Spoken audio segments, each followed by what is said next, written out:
Hi, this is William Ramsey. Welcome to William Ramsey Investigates. On today's show, I'm going to read a book that I read a while back, but I think is a very important historical document. The title of the document is A Psychological Analysis of Adolf Hitler, His Life and Legend, compiled by Walter C. Langer for Bill Donovan in 1943 for the OSS, the precursor to the CIA. It's a formerly secret document that was declassified in 1999, although you can find it in different variations or versions. I think now it's in a book titled The Mind of Adolf Hitler. But it was something that was written and compiled from a variety of sources. It was actually based upon a 1,000-page book called the Hitler Source Book, which is a compilation of all kinds of material that was put together, provided to the psychologists, not just Walter C. Langer, but also Henry A. Murray, Ernst Kriss, and Bertram D. Lewin. And then they went through it and analyzed all these people, based upon all these people. And it's a very fascinating document and looks into the psychology of Adolf Hitler. And it made several accurate predictions that there would be an attempted assassination of him by the German aristocracy, and also that he would attempt suicide in defeat. And this psychological profile style was something that the CIA would later use on other rival political figures such as Nikita Khrushchev, Mao Zedong, Deng Xiaoping, and Fidel Castro. My intent is to read the entire document, the entire 176 pages, but in the document there are quotations that are only in German, so I've gone through the trouble to translate those and in the best kind of translation that I can make of the original German that's in the Langer report. So, again, the title of the document is A Psychological Analysis of Adolf Hitler, His Life and Legend by Walter C. Langer, the M.O. branch of the Office of Strategic Services, Washington, D.C. Preface. This study is not propagandistic in any sense of the term.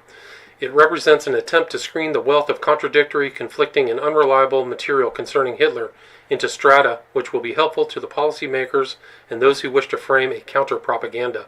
For this reason, the first three parts are purely descriptive and deal with the man, 1, as he appears to himself, 2, as he has been pictured to the German people, and 3, as he is known to his associates.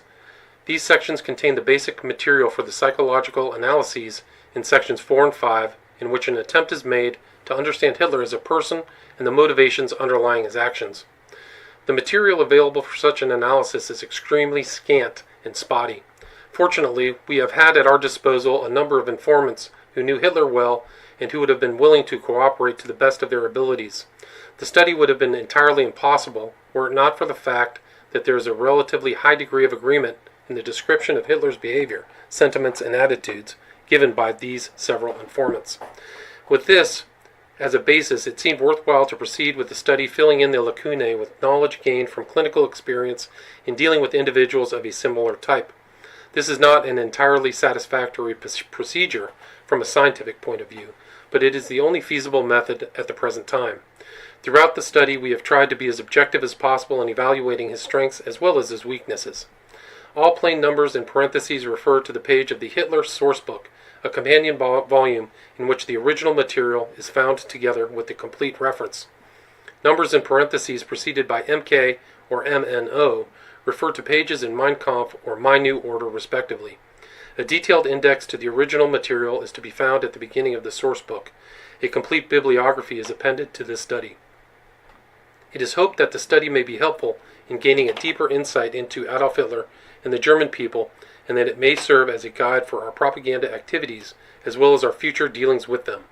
Walter C. Langer, Consultant, M.O. Branch, OSS. Part 1. Hitler as he believes himself to be.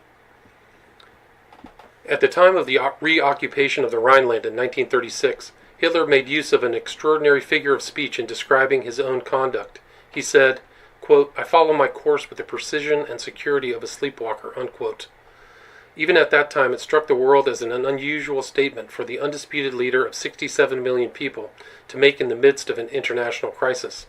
Hitler meant it to be a kind of reassurance for his more wary followers who questioned the wisdom of his course. It seems, however, that it was a true confession, and had his wary followers only realized its significance and implications, they would have had grounds for far greater concern than that aroused by his proposal to reoccupy the Rhineland. For the course of this sleepwalker has carried him over many untraveled roads, which finally led him unerringly to a pinnacle of success and power never reached before. And still it lured him on until today he stands on the brink of disaster. He will go down in history as the most worshipped and the most despised man the world has ever known. Many people have stopped and asked themselves, quote, "Is this man sincere in his undertakings, or is he a fraud?" Unquote. Certainly, even a fragmentary knowledge of his past life warrants such a question, particularly since our correspondents have presented us with many conflicting views. At times it seemed almost inconceivable that a man could be sincere and do what Hitler has done in the course of his career. And yet all of his former associates, whom we have been able to contact, as well as many of our most capable foreign correspondents, are firmly convinced that Hitler actually does believe in his own greatness. Fuchs reports that Hitler said to Schuschnigg during the Berchtesgaden interviews, quote, "Do you realize that you are in the presence of the greatest German of all time?" It makes little difference for our own purpose whether he actually spoke these words or not at this particular time, as alleged. In this sentence he has summed up in a very few words an attitude to which he has expressed to some of our informants in person. To Rauschning, for example, he once said, quote, "I don't play war. I do not allow myself to be commanded by generals. I am waging war, the actual good, and I will wait for him. At the iron time, I determine the attack. There is only one opportunity, and I won't miss it." And it seems to be true that he has made a number of contributions to German offensive and defensive tactics and strategy. He believes himself to be an outstanding judge in legal matters and does not blush when he stands before the Reichstag while speaking to the whole world and says, quote, "For the last 24 hours I was the Supreme Court of the German people," unquote. Then, too, he believes himself to be the greatest of all German architects and spends a great deal of his time in sketching new buildings and planning the remodeling of entire cities. In spite of the fact that he failed to pass the examinations for admission to the art school, he believes himself to be the only competent judge in this field. A few years ago he appointed a committee of 3 to act as final judges on all matters of art, but when their verdicts did not please him, he dismissed them and assumed their duties himself. It makes little difference whether the field be economics, education, foreign affairs, propaganda, movies, music, or women's dress. In each and every field he believes himself to be an unquestioned authority. He prides himself on his hardness and brutality. Quote, "I am one of the hardest men Germany has had for decades, perhaps for centuries, equipped with the greatest authority of any German leader. But above all, I believe in my success. I believe in it unconditionally," unquote. This belief in his own power actually borders on a feeling of omnipotence, which he is not reluctant to display. Quote, "Since the events of last year, his faith in his own genius and his instinct, as one might say, in his star is boundless. Those who surround him are the first to admit that he now thinks himself infallible and invincible. That explains why he can no longer bear either criticism or contradiction. To contradict him in his eyes is a crime of lèse majesté. Opposition to his plans, from whatever side it may come, is a definite sacrilege, to which the only reply is an immediate and striking display of his omnipotence." That's from the French Yellow Book. Another diplomat reports a similar impression. Quote, "When I first met him, his logic and sense of realities had impressed me, but as time went on, he appeared to me to become more and more unreasonable and more convinced of his own infallibility and greatness." There seems to be little room for doubt concerning Hitler's firm belief in his own greatness. We must now inquire into the sources of this belief. Almost all writers have attributed Hitler's confidence to the fact that he is a great believer in astrology and that he is constantly in touch with astrologers who advise him concerning his course of action. This is almost certainly untrue. All of our informants who have known Hitler rather intimately discard the idea as absurd. They all agree that nothing is more foreign to Hitler's personality than to seek help from outside sources of this type. The informant of the Dutch legation holds a similar view. He says, quote, "Not only has the Führer never had his horoscope cast, but he is in principle against horoscopes because he feels he might be unconsciously influenced by them," unquote. It is also indicative that Hitler, for some time before the war, forbade the practice of fortune-telling and star-reading in Germany. It is true that it looks as though Hitler might be acting under some guidance of this sort which gives him the feeling and conviction of his own infallibility. These stories probably originated in the very early days of the party. According to Strasser, during the early 1920s, Hitler took regular lessons in speaking and mass psychology from a man named Hanussen, who was also a practicing astrologer and fortune teller. He was an extremely clever individual who taught Hitler a great deal concerning the importance of staging meetings to obtain the greatest dramatic effect.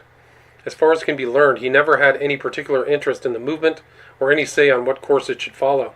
It is possible that Hanussen had some contact with a group of astrologers referred to by von Wiegand, who were very active in Munich at this time.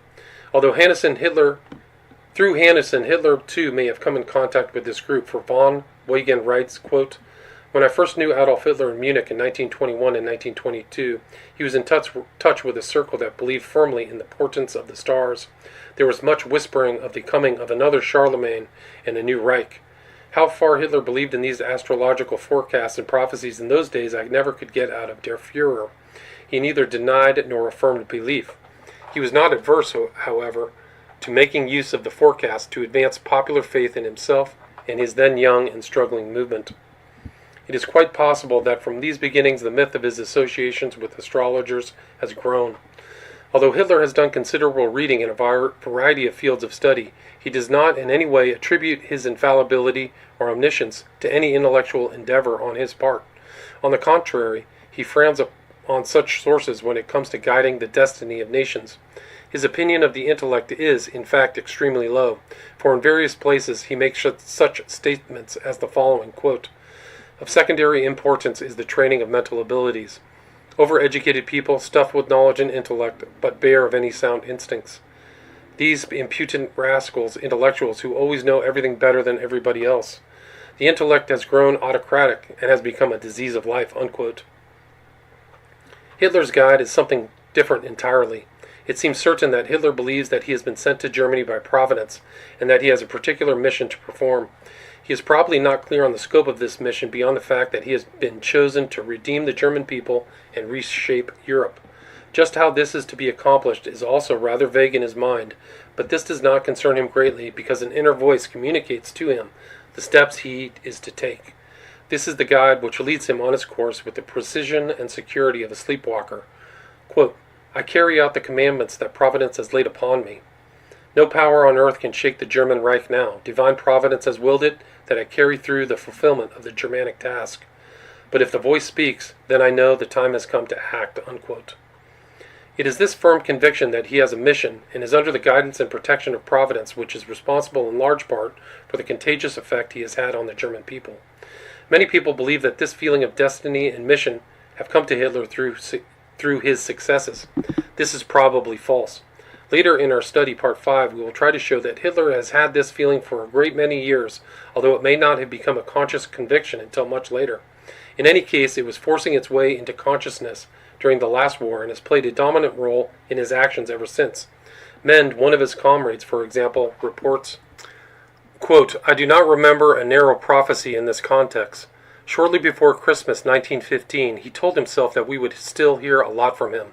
We should just wait until his time has come," unquote. Then, too, Hitler has reported several incidents during the war which proved to him that he was under divine protection. The most startling of these is the following. Quote, "I was eating my dinner in a trench with several comrades. Suddenly a voice seemed to be saying to me, 'Get up and go over there.' It was so clear and insistent that I obeyed automatically, as if it had been a military order. I rose at once to my feet and walked 20 yards along the trench, carrying my dinner in its tin can with me. Then I sat down to go on eating, my mind being once more at rest. Hardly had I done so when a flash and a deafening report came from the part of the trench I had just left. A stray shell had burst over the group in which I had been sitting, and every member of it was killed," unquote. Then also there was the vision he had while in hospital at Pasewalk, suffering from blindness, allegedly caused by gas. Quote, "As I lay in bed, it occurred to me that I was going to liberate Deutschland, that I would grow up, and I knew immediately that this would be realized." These experiences must later have fit in beautifully with the views of the Munich astrologers, and it is possible that underneath Hitler felt that if there was any truth in their predictions, they probably referred to him. But in those days he did mention any connection between them or dwell on the divine guidance he believed he possessed. Perhaps he felt that such claims at the beginning of the movement might hinder rather than help it. However, as von Wiegand has pointed out, he was not averse to making use of the forecast to advance his own ends. At that time, he was content with the role of a drummer, who was heralding the coming of the real Savior. Even then, however, the role of drummer was not as innocent or as insignificant in Hitler's mind as might be supposed. This was brought out in his testimony during the trial following the unsuccessful beer hall putsch of 1923. At that time he said, quote, "Accept the conviction that I do not consider it desirable to obtain a ministerial post. I don't think it's a great man to want to give his name to history just by becoming a minister. As I could see, that was 1,000 times more from the first day. I wanted to become the breakers of the Marxists. I will solve the issue, and if I solve it, then the title of a minister would be a laugh for me. When I stood in front of Richard Wagner's grave for the first time, my heart swelled over Stolz that here rests a man who has asked himself to be written up. Here rests Privy Councillor, Music Director, par excellence, Baron Richard von Wagner, I was proud that this man and so many men of German history made up their way to give their name to posterity, not their title. I didn't want to be a drummer out of modesty. That is the highest, and the other is a small thing." After his stay in Landsberg, Hitler no longer referred to himself as the drummer. Occasionally he would describe himself in the words of St. Matthew, as a voice crying in the wilderness, or as St. John the Baptist, whose duty was to hew a path for him who was to come, and lead the nation to power and glory. More frequently, however, he referred to himself as the Führer, a name chosen by Hess during their imprisonment. As time went on, it became clear that he was thinking of himself as the Messiah, and that it was he who was destined to lead Germany to glory. His references to the Bible became more frequent, and the movement began to take on a religious atmosphere. Comparisons between Christ and himself became more numerous and found their way into his conversation and speeches.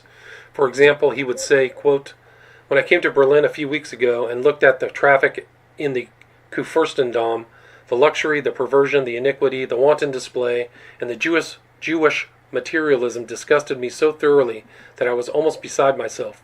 I nearly imagined myself to be Jesus Christ when he came to his Father's temple and found it taken by the money changers. I can well imagine how he felt when he seized a whip and scourged them out." Unquote.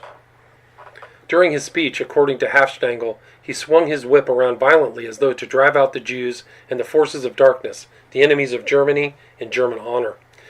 Dietrich Eckart, who discovered Hitler as a possible leader and who had witnessed this performance, said later, quote, "When a man gets to the point of identifying himself with Jesus Christ, then he is ripe for an insane asylum." Unquote.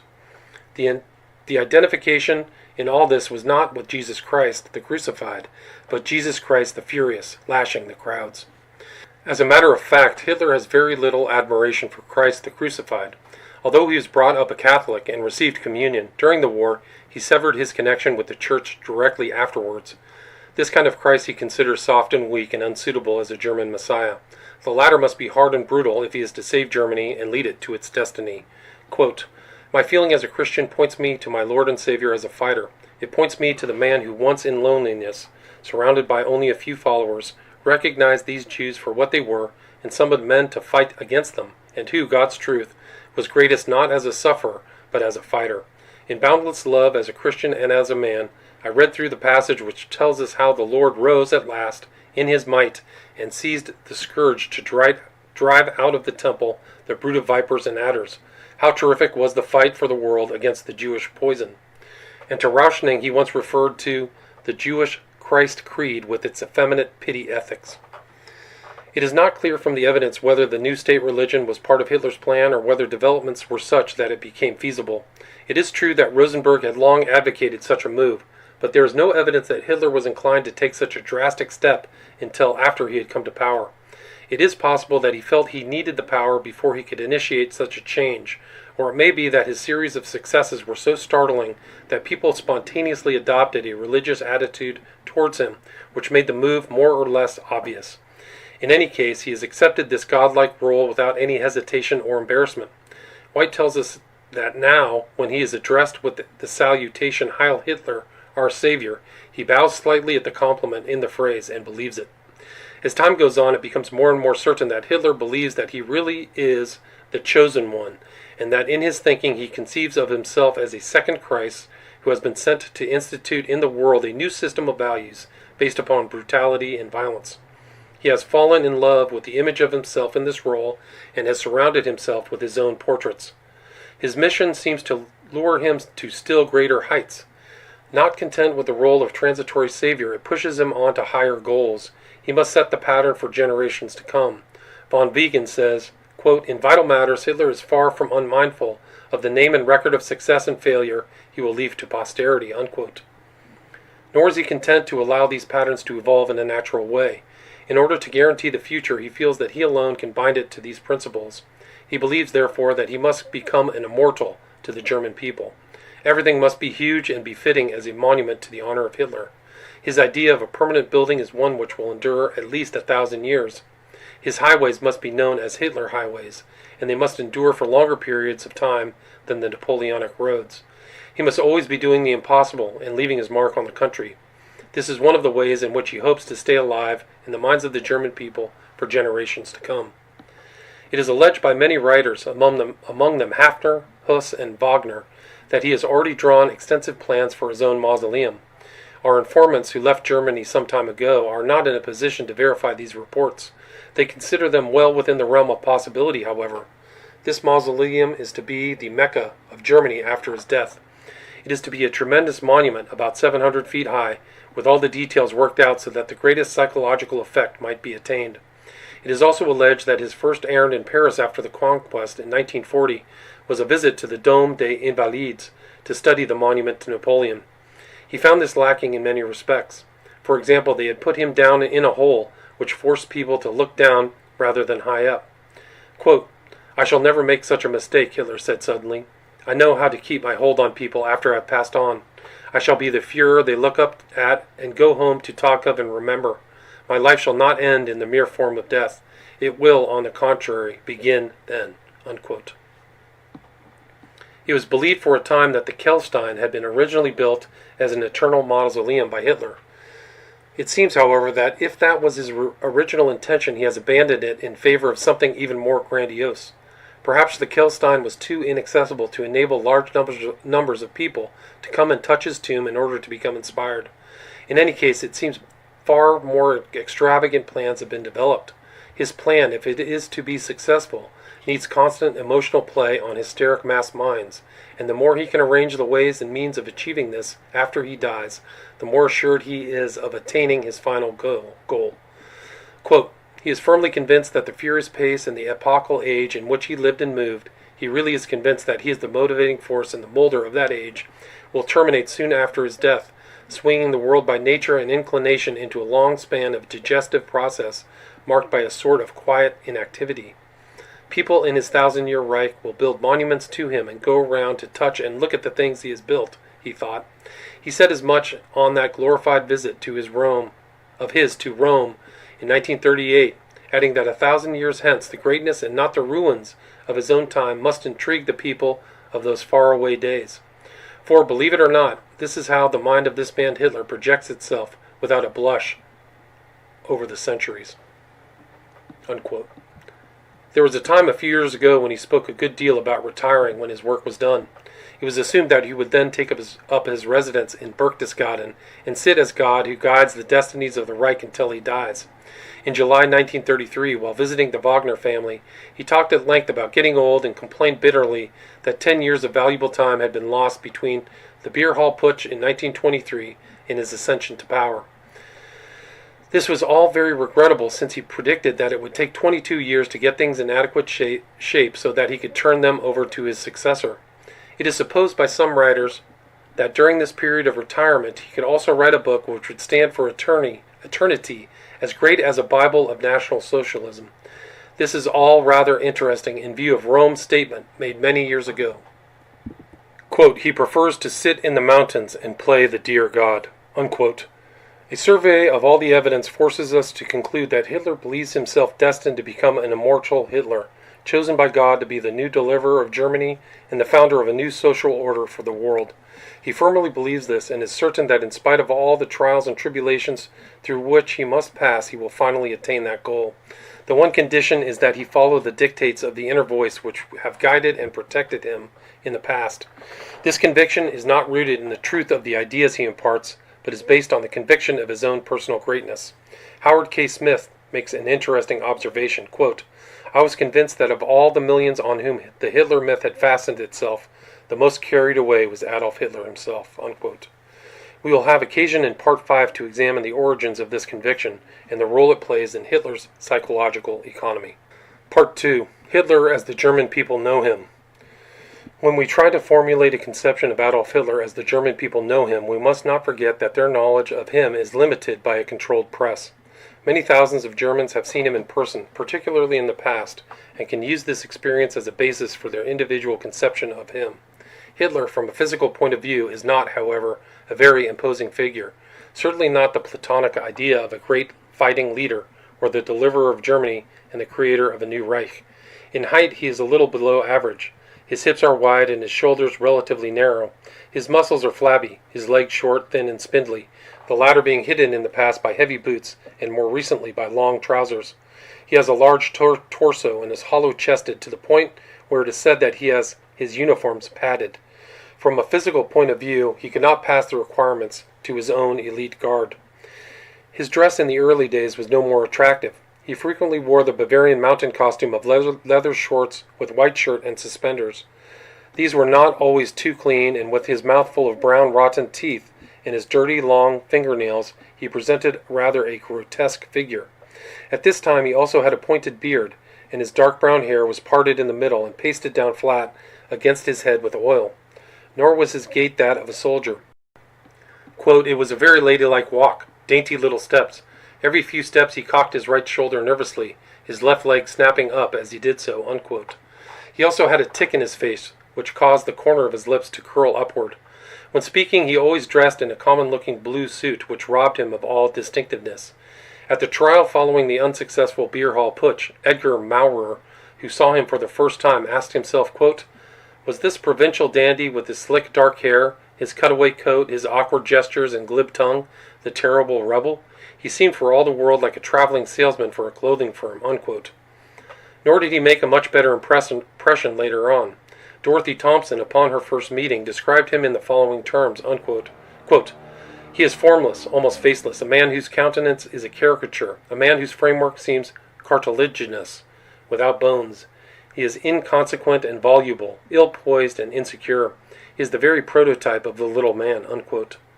Smith also found him the apotheosis of the little man, funny-looking, self-conscious, and unsure of himself.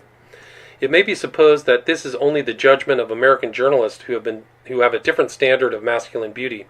However, while testifying as a witness in the law court of 1923, Professor Max von Gruber of the University of Munich and the most eminent eugenicist in Germany stated, quote, it was the first time I had seen Hitler close at hand. Face and head of inferior type, crossbreed, low receding forehead, ugly nose, broad cheekbones, little eyes, dark hair. Expression not of a man exercising authority in perfect self-command, but of a raving excitement. At the end, an expression of satisfied egotism. Unquote. A great deal has been written about his eyes, which have been described in terms of almost every color of the rainbow. As a matter of fact, they seem to be a rather bright blue, bordering on the violet.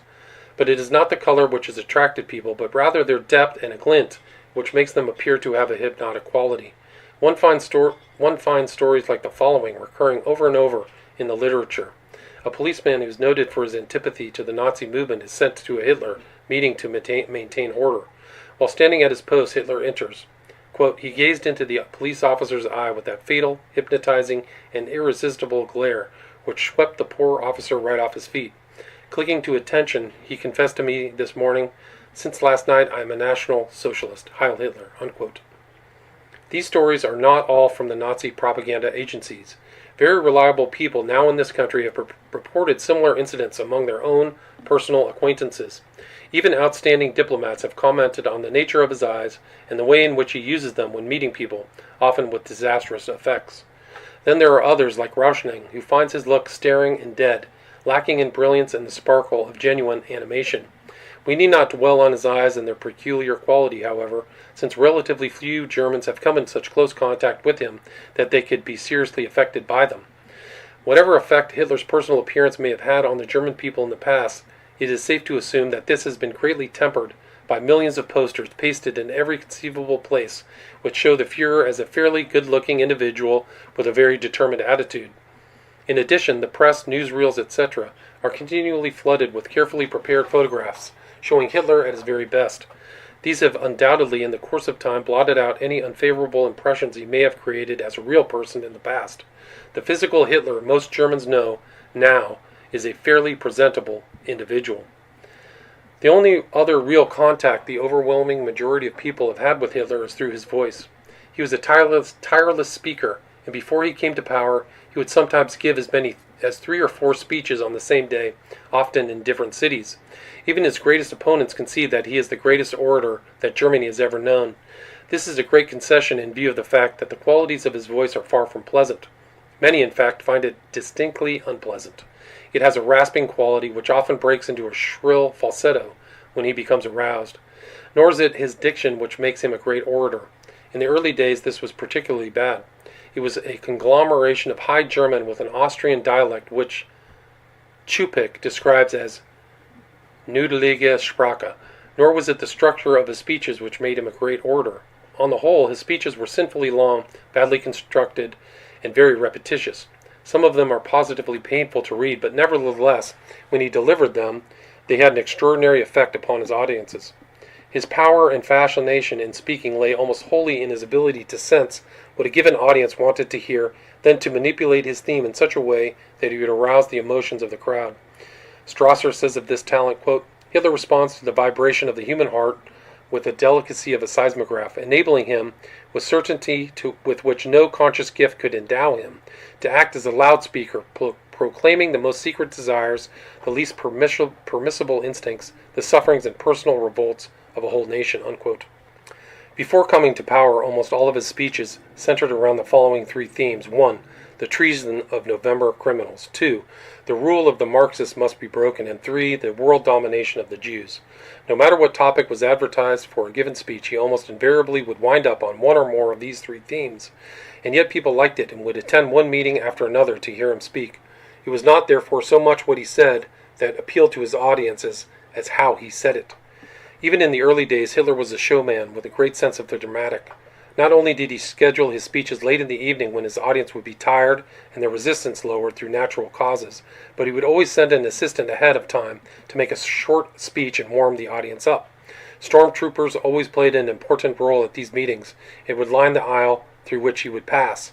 At the psychological moment, Hitler would appear in the door at the back of the hall. Then, with a small group behind him, he would march through the rows of SA men to reach the speaker's table. He never glanced to the right or to the left as he came down the aisle, and became greatly annoyed if anyone tried to accost him or hampered his progress. Whenever possible, he would have a band present, and they would strike up a lively military march as he came down the aisle. When he began to speak, he usually manifested signs of nervousness. Usually he was unable to say anything of consequence until he had gotten the feel of his audience. On one occasion, Haydn reports, he was so nervous that he could think of nothing to say. In order to do something, he picked up the table and moved it around on the platform. Then suddenly he got the feel and was able to go on. Price describes his speaking in the following way. Quote, the beginning is slow and halting. Gradually he warms up when the spiritual atmosphere of the great crowd is engendered, for he responds to this metaphysical contact in such a way that each member of the multitude feels bound to him by an individual link of sympathy, unquote. All of our informants report the slow start, waiting for the feel of the audience. As soon as he has found it, the tempo increases in smooth rhythm and volume until he is shouting at the climax. Through all this, the listener seems to identify himself with Hitler's voice, which becomes the voice of Germany. This is all in keeping with Hitler's own conception of mass psychology, as given in Mein Kampf, where he says, quote, the psyche of the broad masses does not respond to anything weak or halfway, like a woman whose spiritual sensitiveness is determined less by abstract reason than by an indefinable emotional longing for fulfilling power, and who, for that reason, prefers to submit to the strong rather than the weakling. The mass, too, prefers the ruler to a pleader. And Hitler let them have it. Newsweek reported, quote, women faint when, with face purpled and contorted with effort, he blows forth his magic oratory, unquote. Flanner says, quote, his oratory used to wilt his collar, unglue his forelock, glaze his eyes. He was like a man hypnotized, repeating himself into a frenzy, unquote. Yates Brown, quote, he was a man transformed and possessed. We were in the presence of a miracle, unquote. This fiery oratory was something new to the Germans, and in particularly to the slow-tongued lower-class Bavarians. In Munich, his shouting and gesturing were a spectacle men paid to see. It was not only his fiery oratory, however, that won the crowds to his cause. This was certainly something new, but far more important was the seriousness with which his words were spoken." Unquote. Every one of his words comes out charged with a powerful current of energy. At times it seems as if they are torn from the very heart of the man, causing him indescribable anguish. Leaning from the tribune, as if he were trying to impel his inner self into the consciousness of all these thousands, he was holding the masses and me with them under a hypnotic spell. It was clear that Hitler was feeling the exaltation of the emotional response now surging up toward him. His voice rising to passionate climaxes, his words were like a scourge. When he stopped speaking, his chest was still heaving with emotion." Unquote. Many writers have commented upon his ability to hypnotize his audience. Stanley High reports, quote, "When at the climax he sways from one side to the other, his listeners sway with him. When he leads forward, they also lean forward, and when he concludes, they are either awed and silent or on their feet in a frenzy." Unquote. Unquestionably, as a speaker, he has had a powerful influence on the common run of German people.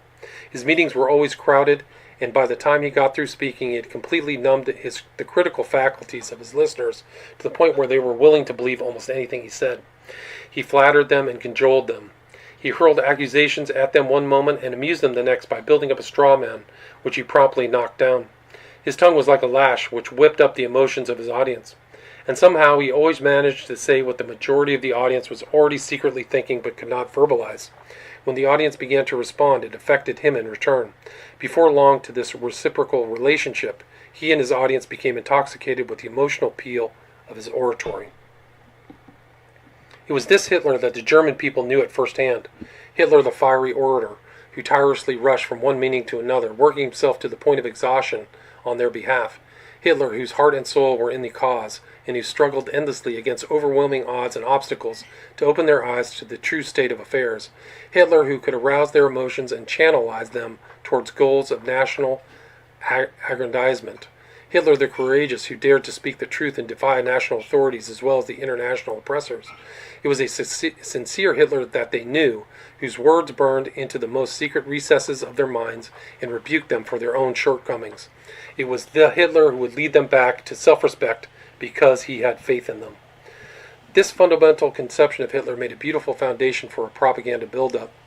He was so convincing on the speaker's platform and appeared to be so sincere in what he said that the majority of his listeners were ready to believe almost anything good about him because they wanted to believe it. The Nazi propaganda agencies were not slow in making the most of their opportunities. Hitler himself had provided an excellent background for a propaganda buildup. From the earliest days of his political career, he had steadfastly refused to divulge anything about his personal life, past or present. To his most immediate associates, he was, in reality, a man of mystery. There was no clearing away the unpleasant incidents to be done before the building-up process could begin. In fact, the more secrecy he maintained about his personal life, the more curious his followers became. This was, indeed, fertile ground on which to build a myth or legend. The Nazi propaganda machine devoted all of its efforts to the task of portraying Hitler as something extra-human. Everything he did was written up in such a way that it portrayed his superlative character. If he does not eat meat, drink alcoholic beverages, or smoke, it is not due to the fact that he has some kind of inhibition, or does it because he believes it will improve his health. Such things are not worthy of the Fuhrer. He abstains from these because he is following the example of the great German, Richard Wagner, or because he has discovered that it increases his energy and endurance to such a degree that he can give much more of himself to the creation of the new German Reich.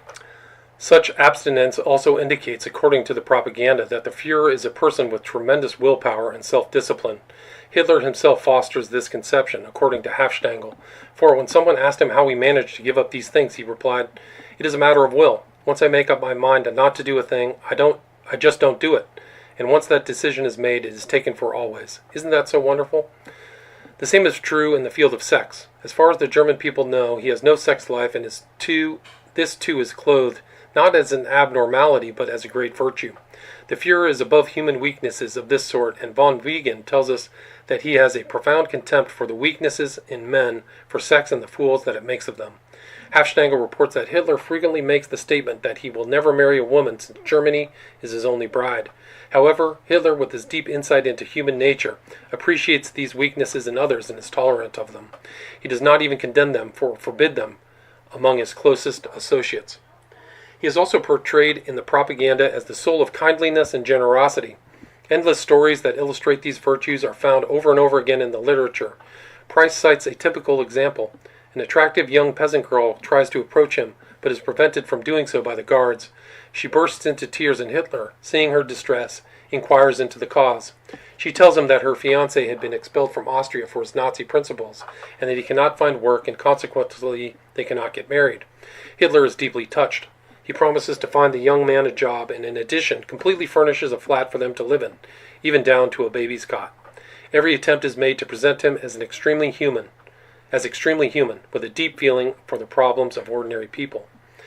Many great writers, both Nazi and anti-Nazi, have written extensively about his great love for children, and the Nazi press is certainly full of pictures showing Hitler in the company of little tots. It is alleged that when he is at Berchtesgaden, he always has the children from the neighborhood visit him in the afternoon, and that he serves them candy, ice cream, cake. Fayer says, "Never was there a middle-aged bachelor who so delighted in the company of children." Princess Olga reported that when she visited Hitler in Berlin and the topic of children came up during the conversation, Hitler's eyes filled with tears.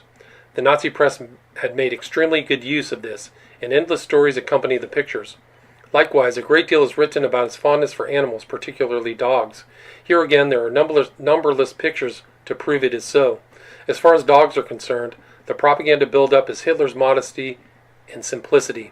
His successes point to other respects.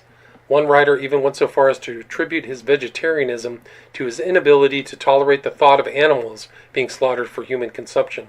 Hitler is pictured as an affable lord of the manor, full of gentleness, kindliness, and helpfulness. Or, as Oxner puts it, he is the great comforter, father, husband, brother, or son, to every German who lacks or has lost such a relative.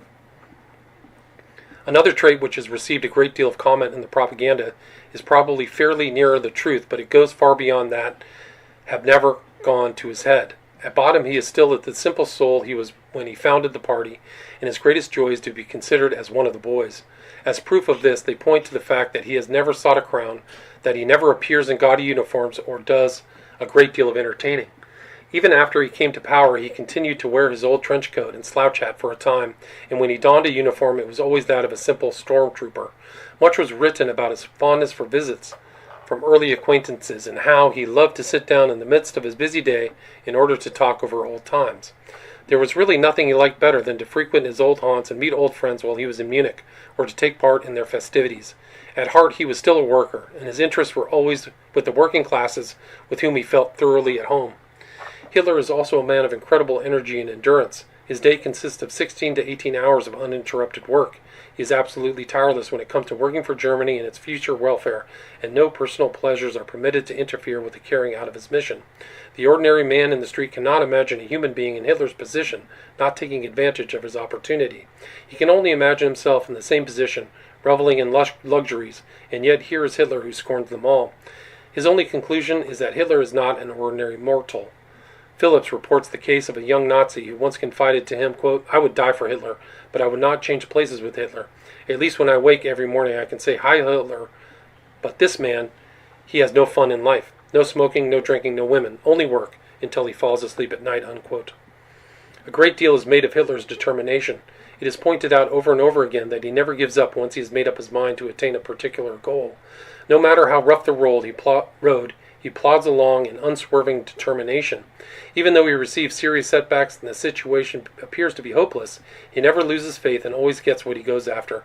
He refuses to be coerced into compromises of any sort, and is always ready to assume the full responsibility for his actions.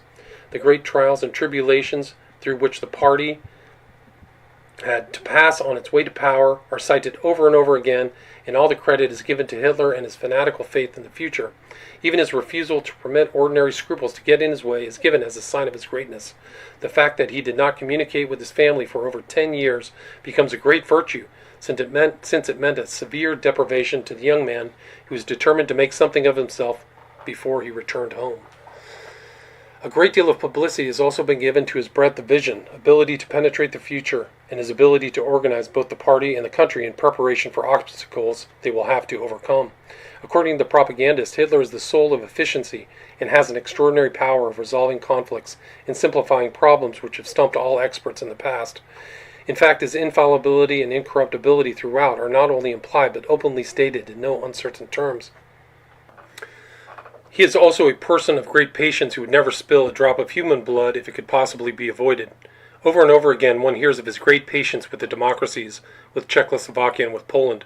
But here, as in his private life, he never loses control of his emotions. Fundamentally, he is a man of peace who desires nothing quite so much as to be left alone to work out the destiny of Germany in a quiet and constructive manner. For he is a builder at heart and an artist, and these prove that the creative and constructive elements in his nature are predominant. This does not mean, however, that he is a coward. On the contrary, he is a person of outstanding courage. His way of life is proof of this, as well as his enviable record during the last war. A great many stories about his decorations for bravery have been circulated, and particularly for his outstanding heroism when he was awarded the Iron Cross First Class. The fact that the stories of his performance vary from one time to another does not seem to disturb the people in the least. Fundamentally, according to the Nazi press, Hitler is a man of steel. He is well aware of his mission, and no amount of persuasion, coercion, sacrifices, or unpleasant duties can persuade him to alter his course. In the face of all sorts of disasters and disagreeable happenings and necessary measures, he never loses his nerve for a moment. But he is not hard in human qualities. He places loyalty and justice as the two greatest virtues and observes them with scrupulous care. Loyalty means so much to him that the inscription over his door at Berchtesgaden reads, Meine Ehre heißt true. He is the acme of German honor and purity, the resurrector of the German family and home. He is the greatest architect of all time, the greatest military genius in all history. He has an inexhaustible fount of knowledge. He is a man of action and the creator of new social values. He is indeed, according to the Nazi Propaganda Bureau, the paragon of all virtues. A few typical examples may illustrate the extent to which they are carried in their praise of him. Quote, Hitler is a modest man, and the world needs modest men. Therefore the people love him. Like every good leader, he must be an efficient follower. He makes himself the humblest disciple of himself, the severest of all disciplinarians with himself. In fact, Hitler is a modern monk, with the 3 knots of poverty, chastity, and obedience tied in his invisible girdle. A zealot among zealots. He eats no meat, drinks no wine, does not smoke. I am told he takes for himself no salary, but lives privately from the income of his book Mein Kampf. Surplus funds he turns back to the SA. His workday consists of 18 hours usually, and he often falls asleep in the last hour of his work. There have been 4 women in his life, but only to help him along with service and money. He once gave a lecture at Bayreuth on Wagner and Deutsche Lieder that astounded the musical critics and revealed him as a musical scholar of parts. Sheer opportunism never lured him, as much as the opportunity to preach his doctrines. His quality is messianic, his spiritual trend is ascetic, his reaction is medieval. Phillips, Germany Today and Tomorrow. Hitler not only knows about all these writings, but since he has always been the guiding spirit in all German propaganda, and usually plans the broad lines that are to be followed, it is safe to assume that he himself is responsible for the instigation and development of this mythical personality. When we look back over the development of this build-up, we can see clearly that Hitler, from the very beginning, planned on making himself a mythological figure. He opens Mein Kampf with the following passage, quote, In this little town on the River Inn, Bavarian by blood and Austrian by nationality, gilded by the light of German martyrdom, there lived at the end of the 80s of the last century my parents, the father a faithful civil servant, the mother devoting herself to the cares of the household and looking after her children with the eternally the same loving kindness. This is the classic way of beginning a fairy tale rather than a serious autobiography or a political treatise. In the very first sentence of the book, he implies that fate was already smiling on him at the time of his birth, for it reads, quote, Today I consider it in my good fortune that fate designated Braunau on the Inn as the place of my birth, unquote. As soon as Hitler came to power, new weapons for self-aggrandizement were put into the hands of the propagandists, and they made good use of them. Unemployment dropped off rapidly. Roads that the Germans never dreamed of sprung up overnight. New and imposing buildings were erected with astounding rapidity. The face of Germany was being lifted at an incredible speed. Hitler was keeping his promises. He was accomplishing the impossible. Every success in diplomacy, every social reform was heralded as world-shaking in its importance. And for each success, Hitler modestly accepted all the credit. It was always Hitler that did this, and Hitler who did that, provided that these acts were spectacular and met with the approval of the public. If they happened to meet with disapproval, it was always one of his assistants who was to blame. Every effort was made to cultivate the attitude that Hitler was infallible and was carrying through his mission of saving Germany. It was not long before the German people were prepared to take the short step of seeing Hitler not as a man, but as a messiah of Germany. Public meetings, and particularly the Nuremberg, took on a religious atmosphere. All the stagings were designated to create a supernatural and religious atmosphere, and Hitler's entry was more befitting a god than a man. In Berlin, one of the large art shops on Unter den Linden exhibited a large portrait of Hitler in the center of its display window. Hitler's portrait was entirely surrounded as though by a halo, with various copies of a painting of Christ. Notes appeared on the press to the effect that als sprach, horte man den Mantel Gottes durch den Saal rauschen. Weimar reports that on one side of a hill in Odenwald, conspicuous as a waterfall, painted on white canvas, were the black words, "We believe in Holy Germany is Hitler, we believe in Holy Hitler." Roberts reports, in Munich in the early autumn of 1936, I saw colored pictures of Hitler in the actual silver garments of the Knights of the Grail, but these were soon withdrawn. They gave the show away. They were too near the truth of Hitler's mentality. Teeling writes that at the Nuremberg Nazi Party rally in September 1937, there was a huge photograph of Hitler underneath which was the inscription, quote, "In the beginning was the Word," unquote. He also says that the mayor of Hamburg assured him, quote, "We need no priests or parsons. We communicate direct with God through Adolf Hitler. He has many Christ-like qualities," unquote. Soon these sentiments were introduced by official circles. Rauschning reports that the party has adopted this creed. Quote, "We believe in Adolf Hitler, our leader on this earth, and we confess that National Socialism is the only faith that makes us happy." A Rhenish group of German Christians in April 1937 passed this resolution, quote, "Hitler's word is God's law. The decrees and laws which represent it possess divine authority," unquote. And Reich's Minister for Church Affairs, Hans Karel, says, quote, "There has arisen a new authority as to what Christ and Christianity really are. That is Adolf Hitler. Adolf Hitler is the true Holy Ghost," unquote. This is the way Hitler hopes to pave his path to immortality. It has been carefully planned and consistently executed in a step-by-step fashion.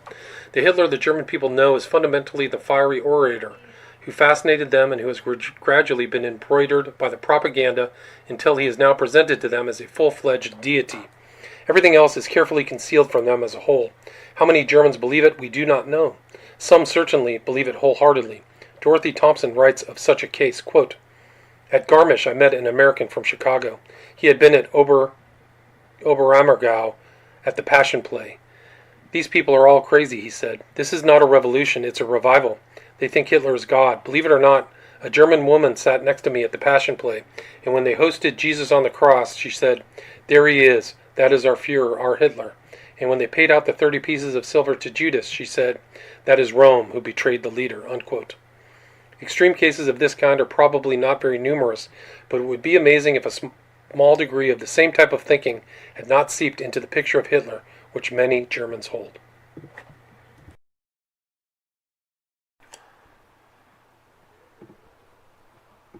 Part 3. Hitler as his associates know him.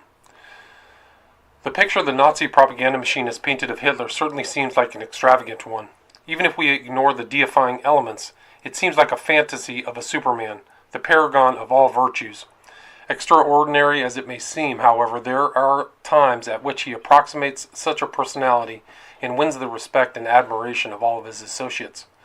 At such times he is a veritable demon for work and often works for several days on end with little or no sleep.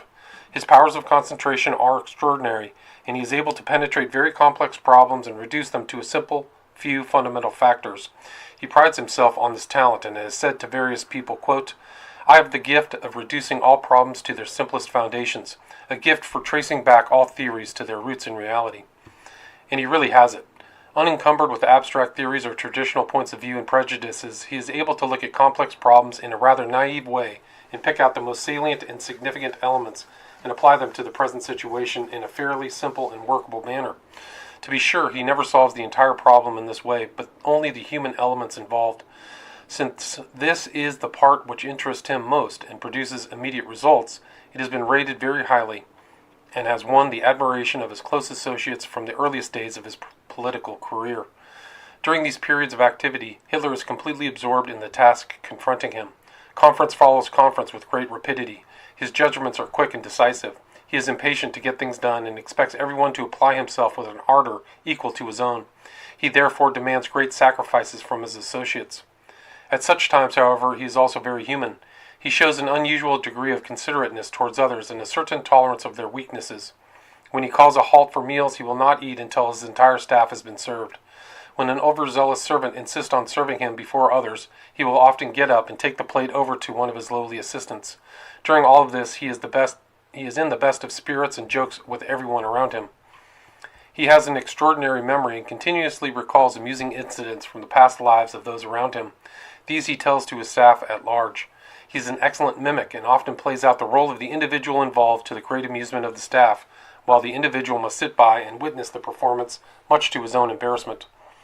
Nevertheless, he is thoroughly flattered that the Führer should single him out and remember him and his actions in such detail. During these periods, Hitler is also the soul of kindliness and generosity. He acts more like a big brother to his staff than as a Führer, and manages to endear himself to each and every one of them. But underneath he is still every inch the Führer. He displays extraordinary courage and determination. He shows a great deal of initiative and is willing to assume full responsibility for the wisdom of the course he has mapped out. He is very persuasive and is able to muster and organize his people into an efficient, smooth-running unit. Personal frictions disappear for the time being, and everybody has but a single thought in mind: to do what the Führer wishes. He works with great certainty and security and appears to have the situation entirely in hand. All kinds of facts and figures relevant to the problem flow from him without the slightest hesitation or effort, much to the amazement of those about him. He can cite the tonnages of ships in various navies. Quote, he knows exactly what kind of armament, the kind of armor plates, the weight, the speed, and the number of the crew of every ship in the British Navy. He knows the number of rotations of airplane motors in every model and type existent. He knows the number of shots a machine gun fires a minute, whether it is a light, medium, or heavy one, whether it was made in the United States, Czechoslovakia, or France. Unquote. Then, too, his staff has learned from past experience that when Hitler is one of these moods, he approximates infallibility, particularly with the support of the people is needed to carry through the project on which he is engaged. This may seem like an unwarranted statement, but if our study is to be complete, we must appraise his strengths as well as his weaknesses. It can scarcely be denied that he has some extraordinary abilities where the psychology of the average man is concerned. He has been able, in some manner or other, to unearth and apply successfully many factors pertaining to group psychology, the importance of which has not been generally recognized, and some of which we might adopt to good advantage. These might be briefly summarized as follows. 1.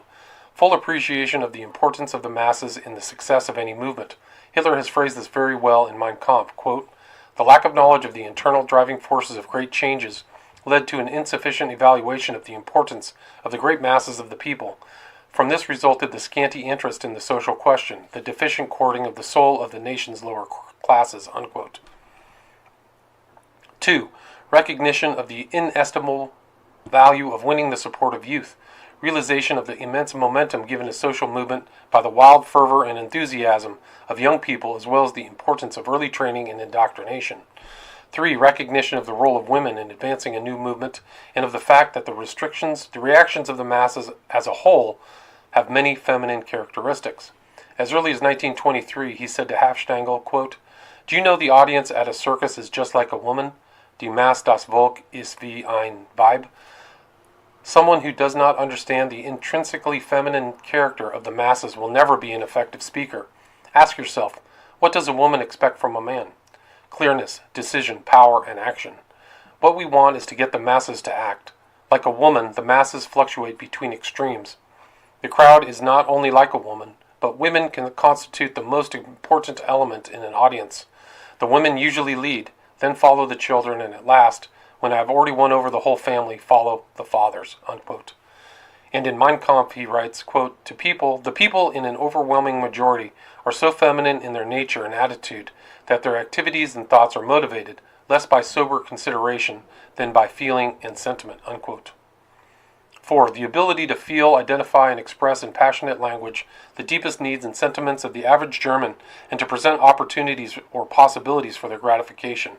5. Capacity to appeal to the most primitive as well as the most ideal inclinations in man, to arouse the basest instincts and yet cloak them with nobility, justifying all actions as means to the attainment of an ideal goal. Hitler realized that men will not combine and dedicate themselves to a common purpose unless this purpose be an ideal one capable of survival beyond their generation. He has also perceived that although men will die only for an ideal, their continued zest and enterprise can be maintained only by a succession of more immediate and earthly satisfactions. 6.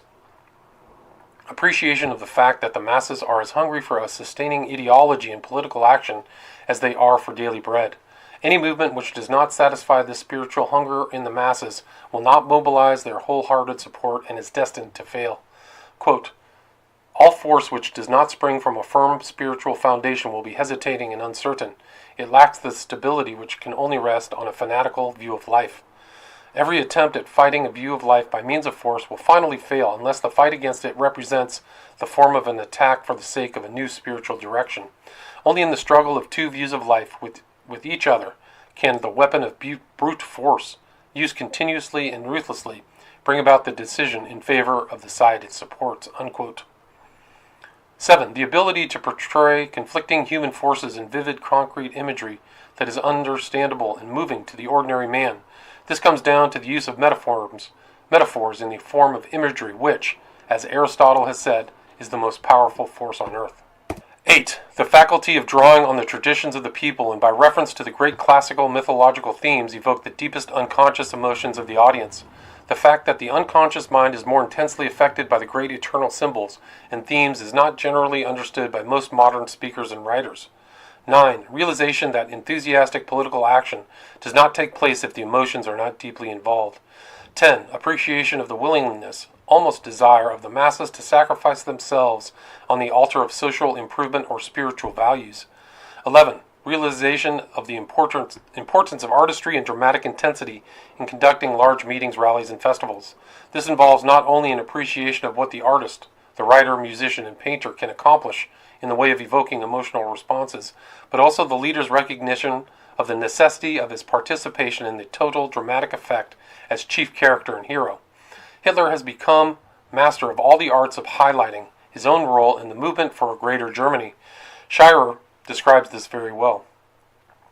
Quote, a searchlight plays upon his lone figure as he walks slowly through the hall, never looking to the right or left, his right hand raised in salute, his left hand at the buckle of his belt. He never smiles. It is a religious rite, this procession of the modern Messiah incarnate. Behind him are his adjutants and Secret Service men, but his figure alone is flooded with light. By the time Hitler has reached the rostrum, the masses will have been so worked upon that they are ready to do his will. Unquote. 12. A keen appreciation of the value of slogans, catchwords, dramatic phrases, and happy epigrams in penetrating the deeper levels of the psyche. In speaking to Hafstangl on this point, he once used the following figure of speech. Quote, there is only so much room in a brain, so much wall space, as it were, and if you furnish it with your slogans, the opposition has no place to put up any pictures later on, because the apartment of the brain is already crowded with your furniture. Hafstangl adds that Hitler has always admired the use of the Catholic Church made of slogans and has tried to imitate it. Unquote. 13. Realization of a fundamental loneliness and feeling of isolation in people living under modern conditions, and a craving to belong to an active group which carries a certain status, provides cohesiveness, and gives the individual a feeling of personal worth and belongingness. 14. Appreciation of the value underlying a hierarchical political organization which affords direct contact with each individual. 15. Ability to surround himself with and maintain the allegiance of a group of devoted aides whose talents complement his own. 16. Appreciation of winning confidence from the people by a show of efficiency within the organization and government. It is said that foods and supplies are already in the local warehouses when the announcement concerning the date of distribution is made. Although they could be distributed immediately, the date is set for several weeks ahead in order to create an impression of super efficiency and win the confidence of the people. Every effort is made to avoid making a promise which cannot be fulfilled at precisely the appointed time. 17. Appreciation of the important role played by little things which affect the everyday life of the ordinary man in building up and maintaining the morale of the people. 18. Full recognition of the fact that the overwhelming majority of the people want to be led and are ready and willing to submit if the leader can win their respect and confidence. Hitler has been very successful in this respect because he has been able to convince his followers of his own self-confidence, and because he has guessed right on so many occasions that he has created the impression of infallibility. 19. This was largely possible because he is naturally a tactical genius. His timing of decisions and actions has almost been uncanny. As Thiessen puts it, quote, "Sometimes his intelligence is astonishing, miraculous political intuition, devoid of all moral sense, but extraordinarily precise. Even in a very complex situation, he discerns what is possible and what is not," unquote. 20. Hitler's strongest point is perhaps his firm belief in his mission, and in public the complete dedication of his life to its fulfillment. It is the spectacle of a man whose convictions are so strong that he sacrifices himself for the cause which appeals to others and induces them to follow his example.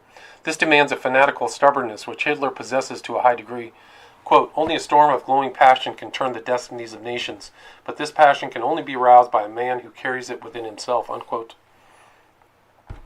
21. He also has the ability to appeal to and arouse the sympathetic concern and protectiveness of his people, to represent himself as the bearer of their burdens and their future, with the result that he becomes a personal concern to individuals, and many, particularly the women, feel tenderly and compassionately about him.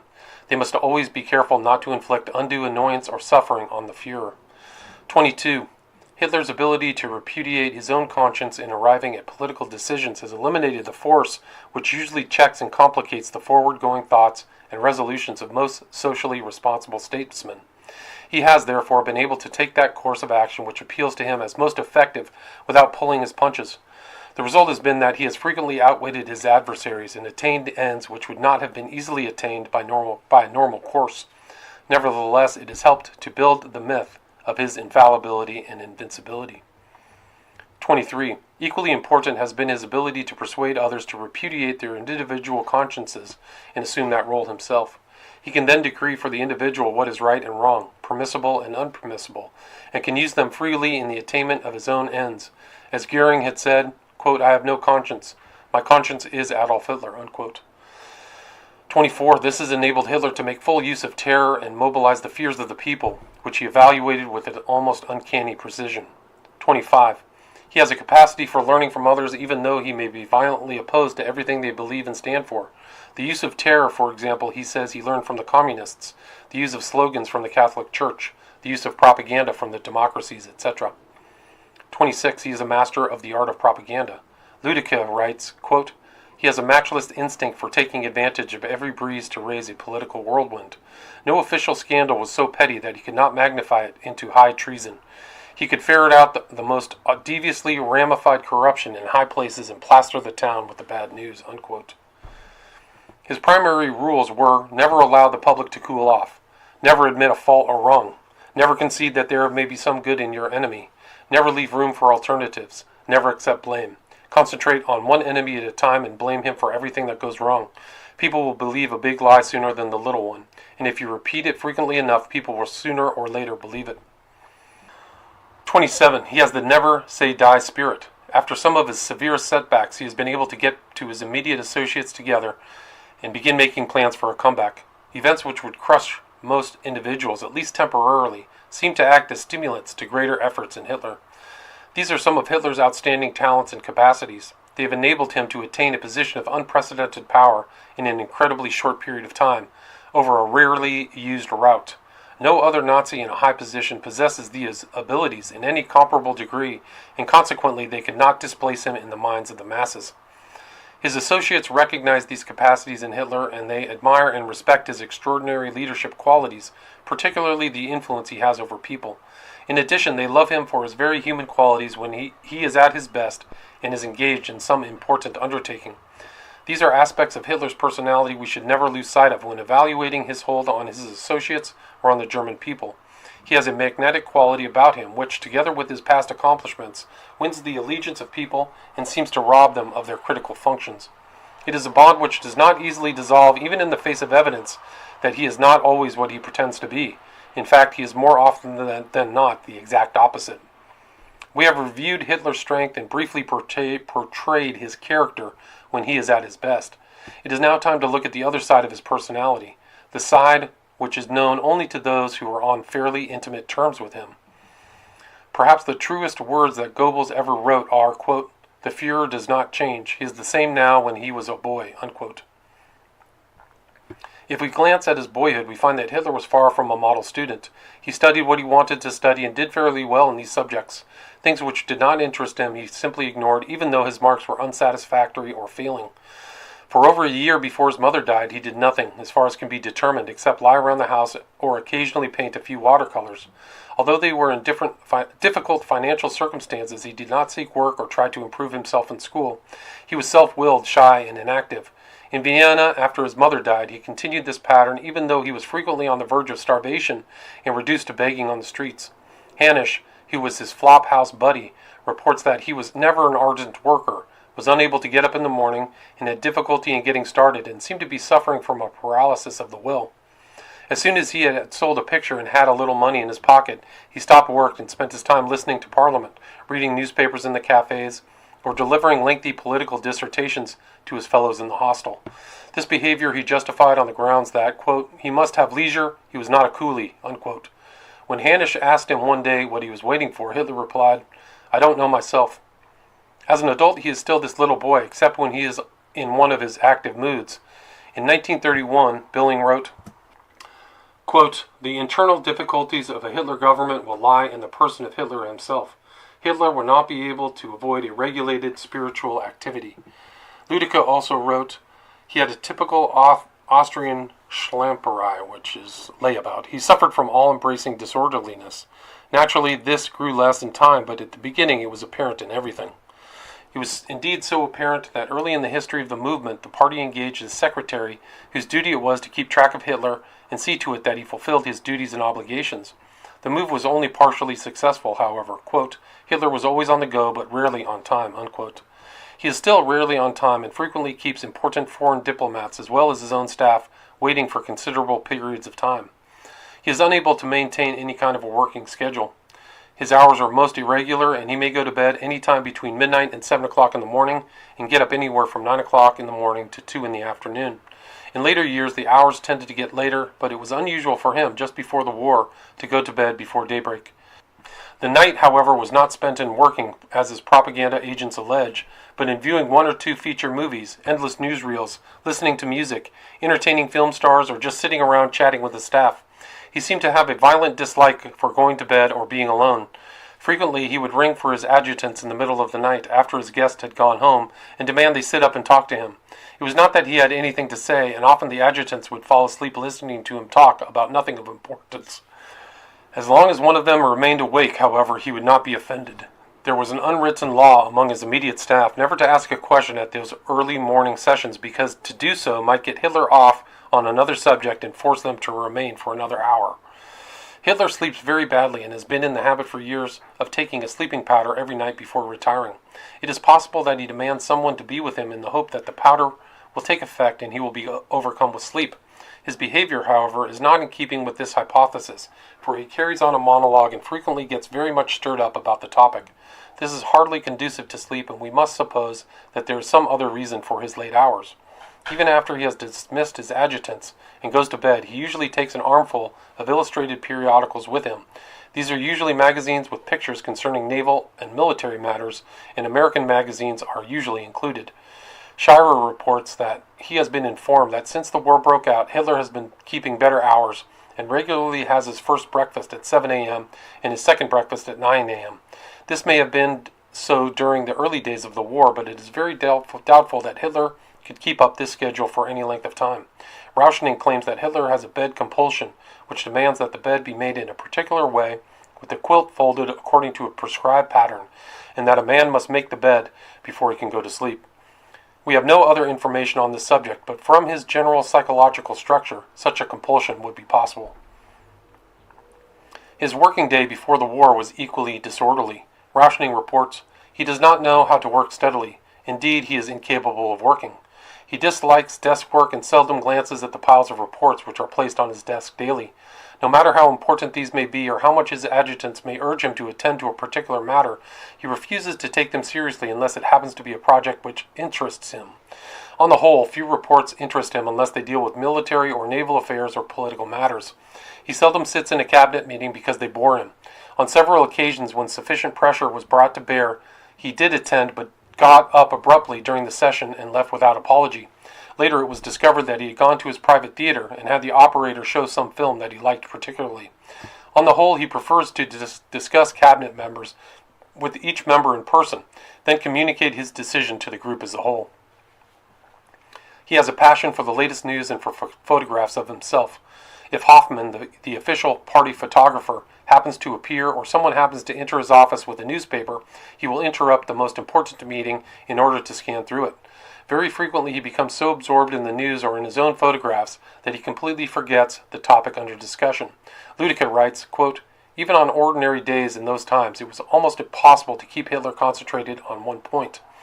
His quick mind would run away with the talk, or his attention would be distracted by the sudden discovery of the newspaper, and he would stop to read it avidly, or he would interrupt your carefully prepared report with a long speech as though you were an audience," unquote.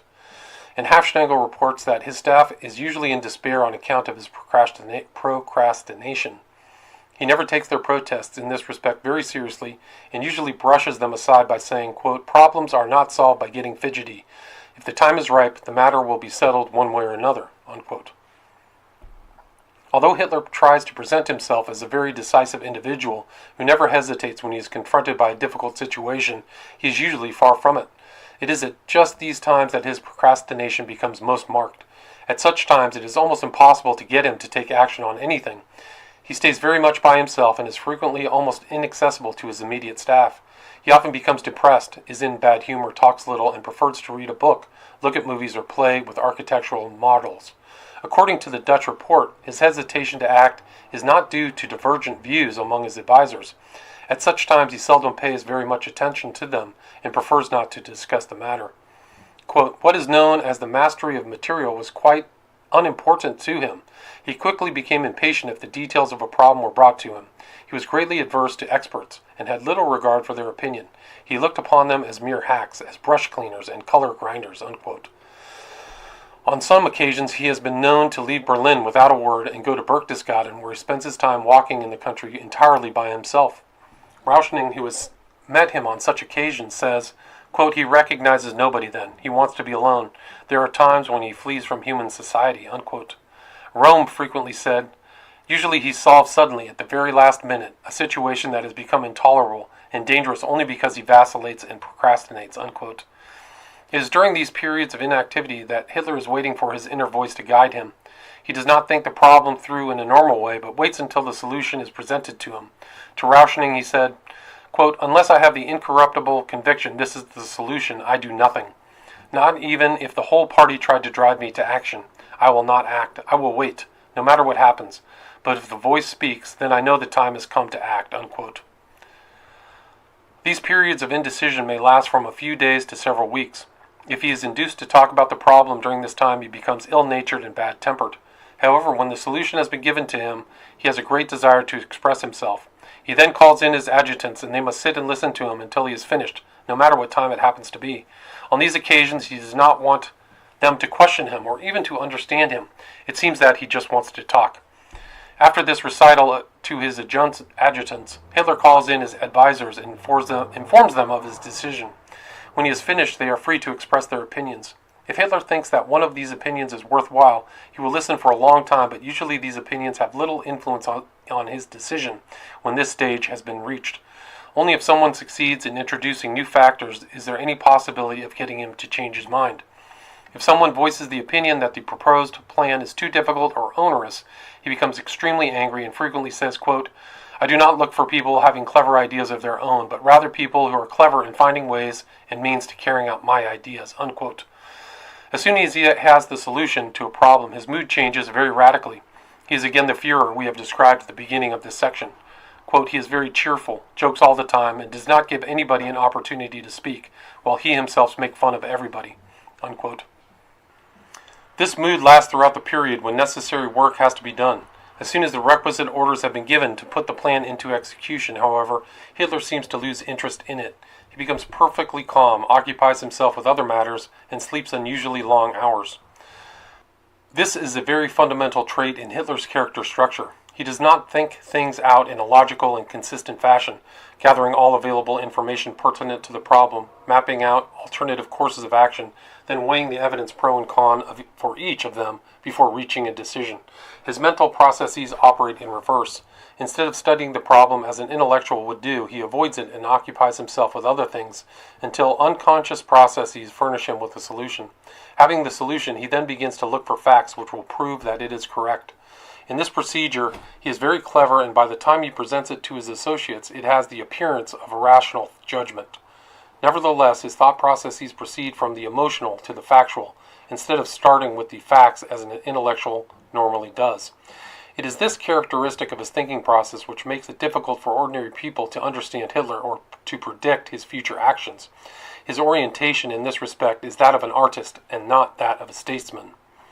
Although Hitler has been extremely successful in using this inspirational technique in determining his course of action, and we are reminded of his following his course with the precision of a sleepwalker, it is not without its shortcomings. He becomes dependent on his inner guide, which makes for unpredictability on the one hand and rigidity on the other. The result is that he cannot modify his course in the face of unexpected developments or firm opposition. Strasser tells us that, quote, when he was then confronted by contradictory facts, he was left floundering, unquote. And Rome says that there is, quote, no system in the execution of his thoughts. He wants things his own way and gets mad when he strikes firm opposition on solid ground, unquote. This rigidity of mental functioning is obvious even in ordinary everyday interviews. When an unexpected question is asked, he is completely at a loss. Lochner supplies us with an excellent description of this reaction. Quote, I saw this seemingly super self-confident man actually blush when I broached the theme of German-American relations. This evidently caught him off guard. He was not used to having his infallibility challenged. For a moment he blushed like a schoolboy, hemmed and hawed, then stammered and embarrassed or something about having so many problems to ponder that he had not yet had time to take up America, unquote. Almost everyone who has written about Hitler has commented upon his rages. These are well known to all of his associates, and they have learned to fear them.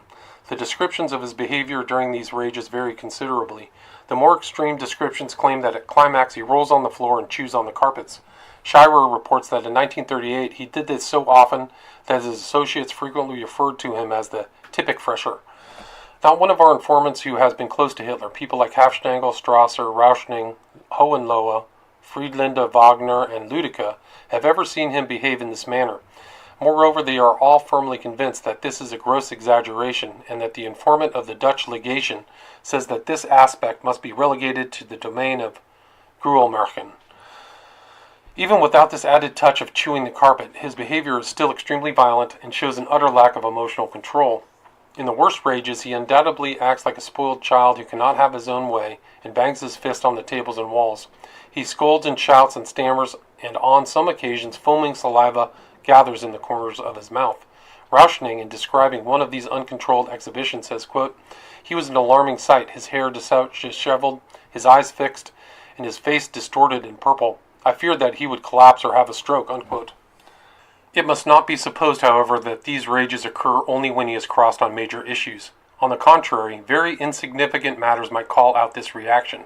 In general, they are brought on whenever anyone contradicts him, when there is unpleasant news for which he might feel responsible, when there is any skepticism concerning his judgment, or when a situation arises in which his infallibility might be challenged or belittled.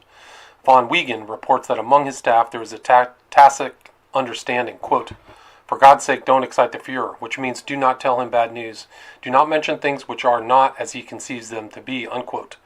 Voigt says that, quote, close collaborators for many years said that Hitler was always like this, that the slightest difficulty or obstacle could make him scream with rage, unquote. Many writers believe that these rages are just play acting. There is much to be said for this point of view, since Hitler's first reaction to the unpleasant situation is not indignation, as one would ordinarily expect. He goes off into a rage or tirade without warning. Similarly, when he has finished, there is no aftermath. He immediately cools down and begins to talk about other matters in a perfectly calm tone of voice, as though nothing had happened. Occasionally he will look around sheepishly, as if to see if anyone is laughing, and then proceeds with other matters without the slightest trace of resentment. Some of his closest associates have felt that he induces these rages consciously to frighten those about him. Rauschning, for example, said it is a, quote, technique by which he would throw his entire entourage into confusion by well-timed fits of rage and thus make them more submissive, unquote. Strasser also believes this to be the case, for he says, rage and abuse became the favorite weapons in his armory, unquote. This is not the time to enter into a detailed discussion concerning the nature and purpose of the rages. It is sufficient for the present time to realize that his associates are well aware that Hitler can and does behave in this way. It is a part of the Hitler they know and are forced to deal with. We may point out, however, that they are not conscious acting alone, since it is almost impossible for an actor to actually become purple in the face unless he is really in an emotional state. There are many other aspects of Hitler's personality, as it is known to his associates, which do not fit into the picture of the Führer as it is presented to the German people. A few of the more important of these merit attention.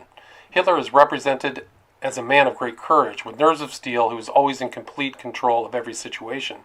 Nevertheless, he often runs away from an unpleasant, unexpected, or difficult situation.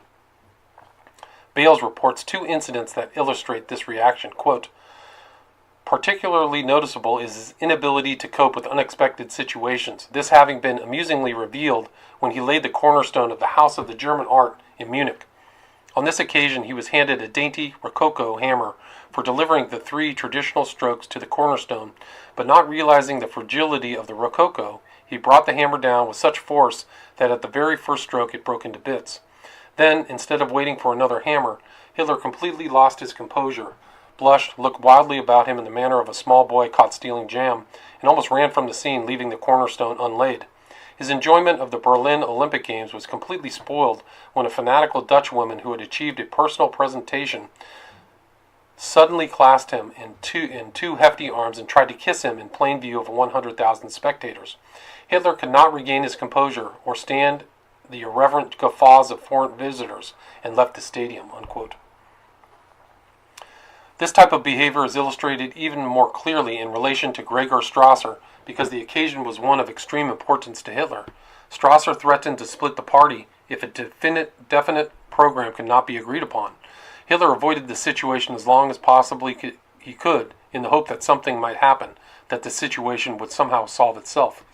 When it did not, he agreed to Strasser's demand for a meeting at Leipzig at which their differences could be thrashed out. Strasser was in the restaurant at the appointed hour. Hitler came late. Hardly had he sat down to the table when he excused himself in order to go to the toilet. Strasser waited for some time, and when Hitler did not return, he began making inquiries. To his amazement, he discovered that instead of going to the toilet, Hitler had slipped out the back door and driven back to Munich without discussing a single point. Haydn also tells us that in 1923 he was in conference with Ludendorff when he suddenly rushed off without as much as an apology. In the spring of 1932, he ran out on a meeting of the Verband Bayerischer Industrieller before he was to speak. This group was not kindly disposed to him, but it was important for Hitler to win them over. He got up to speak, and, quote, he falters, looks at the table, silence, everything looks itself blued. Embarrassing minutes. Hitler turns around on the heel and goes to the door without a word. The same thing happened a year later when, as Chancellor, he was to speak at the Reichsverband der Deutschen Presse. Again he sensed opposition to the group, and again he fled from the scene. Olden says, quote, this is a trick that the guide will still use often. When the situation becomes embarrassing, he hides. At other times, when he finds himself in difficult situations, the great dictator who prides himself on his decisiveness, hardness, and other leadership qualities breaks down and weeps like a child appealing for sympathy. Rauschning writes, quote, in 1934, as in 1932, he complained of the ingratitude of the German people in the sobbing tones of a down-at-the-heel music hall performer, a weakling who accused and sulked, appealed and implored, and retired in wounded vanity, quote, if the German people don't want me, unquote, instead of acting, quote. Otto Strasser reports that on one occasion, quote, he seized my hands as he had done 2 years before. His voice was choked with sobs and tears flowed down his cheeks, unquote. Haydn, reporting a scene at which the party leaders were waiting for the arrival of Gregor Strasser, quote, never would I have believed it of Strasser, Hitler cried, when he laid his head on the table and sobbed. Tears came to the eyes of many of those present as they saw their Führer weeping. Julius Streicher, who had been snubbed by Strasser for years, called out from his humble place in the background, shameful that Strasser should treat our Führer like that, unquote. In extremely difficult situations, he has openly threatened to commit suicide. Sometimes it seems that he uses this as a form of blackmail, while at other times the situation seems to be more than he can bear. During the Beer Hall Putsch, he said to the officials he was holding as prisoners, quote, "There are still 5 bullets in my pistol, 4 for the traitors, and 1, if things go wrong, for myself," unquote. He also threatened to commit suicide before Miss Hafstangl directly after the failure of the putsch, while he was hiding from the police in the Hafstangl home. Again in Landsberg, he went on a hunger strike and threatened to martyr himself, in imitation of the mayor of Cork. In 1930, he threatened to commit suicide after the strange murder of his niece Gelly, of whom we shall speak later. In 1932, he again threatened to carry out this action if Strasser split the party. In 1933, he threatened to do so if he was not appointed chancellor, and in 1936 he promised to do so if the occupation of the Rhineland failed. These, however, are relatively infrequent exhibitions, although his associates have learned that they are always a possibility and it is wise not to push the Führer too far. More frequent are his depressions, about which a great deal has been written. It is certain that he does have very deep depressions from time to time. During his years in Vienna, 1907-1912, he undoubtedly suffered from them a great deal. Honish reports, quote, "I have never seen such a helpless letting down in distress," unquote. It is probably also true that he suffered from depressions during the war, as Med reports. After the death of his niece Gelly in 1930, he also went into a severe depression which lasted for some time. Gregor Strasser actually feared that he might commit suicide during this period and stayed with him for several days. There is some evidence that he actually tried to do so and was prevented from carrying it out. It is also interesting to note that for several years after her death, he went into a depression during the Christmas holidays and wandered around Germany alone for days on end. Rauschning gives us a vivid description of his condition after the blood purge of 1934, also known as the Night of Long Knives. He writes, quote, "But first of all, he did not give the impression of the winner. With dull, distorted blessings, he sat over me when I gave him a lecture. His eyes were extinguished. He did not look at me. He played with his fingers. I didn't have the impression that he belonged to me. During the whole time, I had the impression that disgust, weariness, and contempt were arguing within him, and that his thoughts were somewhere else. I had said that he should be able to sleep very soon. At night, he wandered around restlessly. Sleeping pills didn't help. With wine donuts, he should wake up from the short sleep. He had vomited repeatedly. With Schutelfrost, he sat in blankets in the armchair. Once he wanted everything, enlightened and many people around him. At the same moment, he would have wanted to see nobody again." These were major crises in his life, and we can assume that they probably represent his worst depressions. Undoubtedly, he very frequently has minor ones when he withdraws from his associates and broods by himself, or periods when he refuses to see anyone and is irritable and impatient with those around him. On the whole, however, it appears that the reports of Hitler's depressions have been grossly exaggerated. Not one of our informants who has had close contact with him has any knowledge of his ever retiring to a sanitarium during such times, and there is only one source which indicates that he ever sought psychiatric help, and that was not accepted. We must assume that the many reports that have flourished in the newspapers have been plants by the Nazi propaganda agencies to lure us into false expectations. There are a number of other respects in which Hitler does not appear before his associates as the self-confident Führer he likes to believe himself to be. One of the most marked of these is his behavior in the presence of accepted authority. Under these circumstances, he is obviously nervous and very ill at ease. Many times he is downright submissive. As far back as 1923, Ludica reports that, quote, "In conference with Poner, Hitler sat with his felt hat crushed shapeless in his hands. His mien was almost humble," unquote. Fromm writes that at a dinner, quote, "Hitler's eagerness to obtain the good graces of the princes present was subject to much comment. He bowed and clicked, and all but knelt in his zeal to please oversized, ugly Princess Louise von Sachsen-Meiningen, her brother, hereditary Prince George, and their sister, Grand Duchess of Saxon-Weimar. Beaming in his servile attitude, he dashed personally to bring refreshments from the buffet," unquote. On his visit to Rome, Huss writes, quote, "When leading Queen Helene in Rome, he was like a fish out of water. He didn't know what to do with his hands," unquote. To Hindenburg, he was extremely submissive. Pictures taken of their meetings illustrate his attitude very clearly. In some of them, it looks almost as though he were about to kiss the president's hand. Flannery also reports that when Hitler first met Pétain, They took him by the arm and escorted him to his car. Hafstangl reports that he found Hitler outside the door of the banquet hall in which a dinner and reception were being given to the former Kaiser's wife. He was unable to bring himself to go in and meet Her Highness alone. When Hafstangl finally persuaded Hitler to go in, he was so ill at ease that he could only stammer a few words to Hermine and then excused himself. Many other examples could be cited. From the weight of evidence, it seems certain that Hitler does lose his self-confidence badly when he is brought face to face with an accepted authority of high standing, particularly royalty. This subservient attitude is also obvious in his use of titles. This is well described by Lania, reporting on Hitler's trial. He avoids contact with them as much as possible. Fromm describes his behavior at a diplomatic dinner in the following words, quote, "The corporal seemed to be ill at ease, awkward and moody. His coat-tails embarrassed him. Again and again his hand fumbled for the encouraging support of his sword belt. Each time he missed the familiar cold and bracing support, his uneasiness grew. He crumpled his handkerchief, tugged it, rolled it, just plain stage fright." Unquote. Many others have also commented on this tendency to use the full title. It also fits in with his very submissive behavior to his officers during the last war, which has been commented upon by several of his comrades.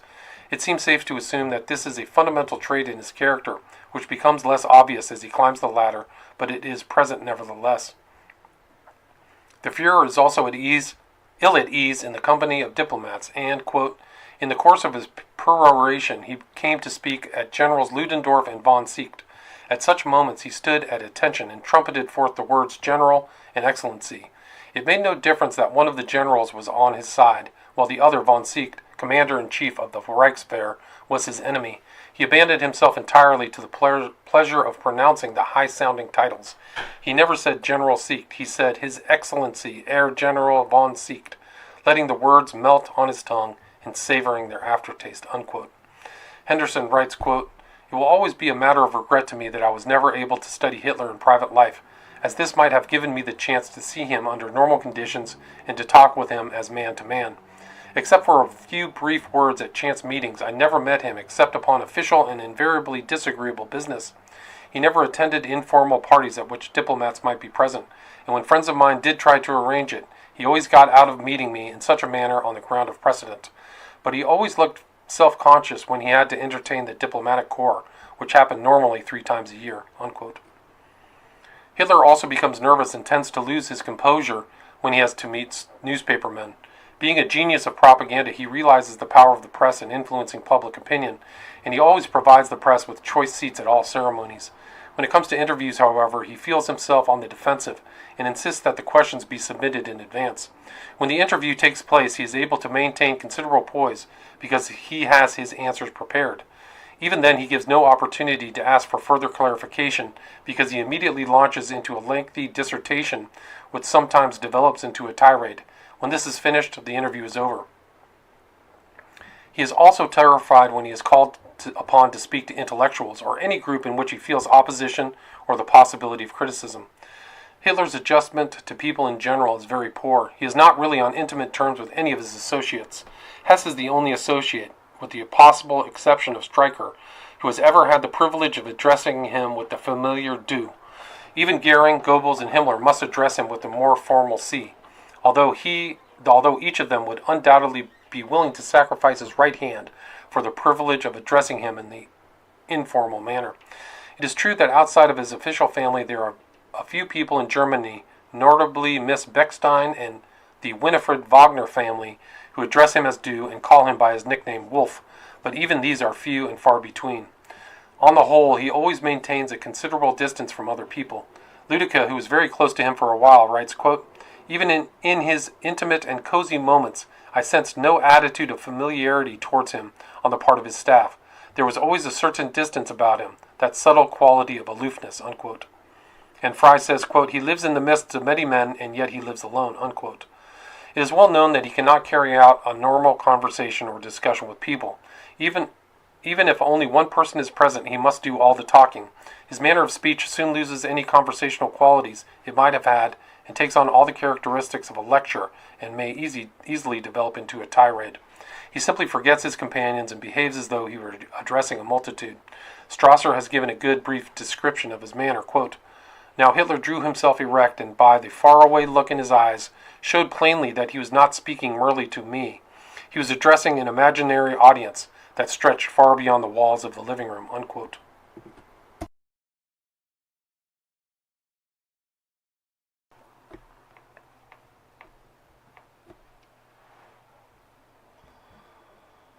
This is not only true in connection with political matters. Even when he is alone with his adjutants or immediate staff and tries to be friendly, he is unable to enter into a give-and-take conversation. At times he seems to want to get closer to people and relates personal experiences such as when I was in Vienna or when I was in the army. But under these circumstances, too, he insists on doing all the talking and always repeats the same stories over and over again in exactly the same form, almost as though he had memorized them. The gist of most of these stories is contained in Mein Kampf. His friends have all heard them dozens of times, but this does not deter him from repeating them again with great enthusiasm. Nothing but the most superficial aspects of these experiences are ever touched upon. It seems as though he is unable to give more of himself than that.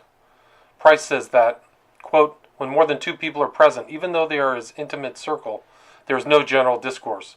Either Hitler talks and they listen, or else they talk among themselves and Hitler sits silent, unquote. And this is the way it seems to be. He is not at all annoyed when members of the group talk to each other, unless, of course, he feels like doing the talking himself. But ordinarily, he seems to enjoy listening to others while he makes believe that he is attending to something else. Nevertheless, he overhears everything which is being said and often uses it later.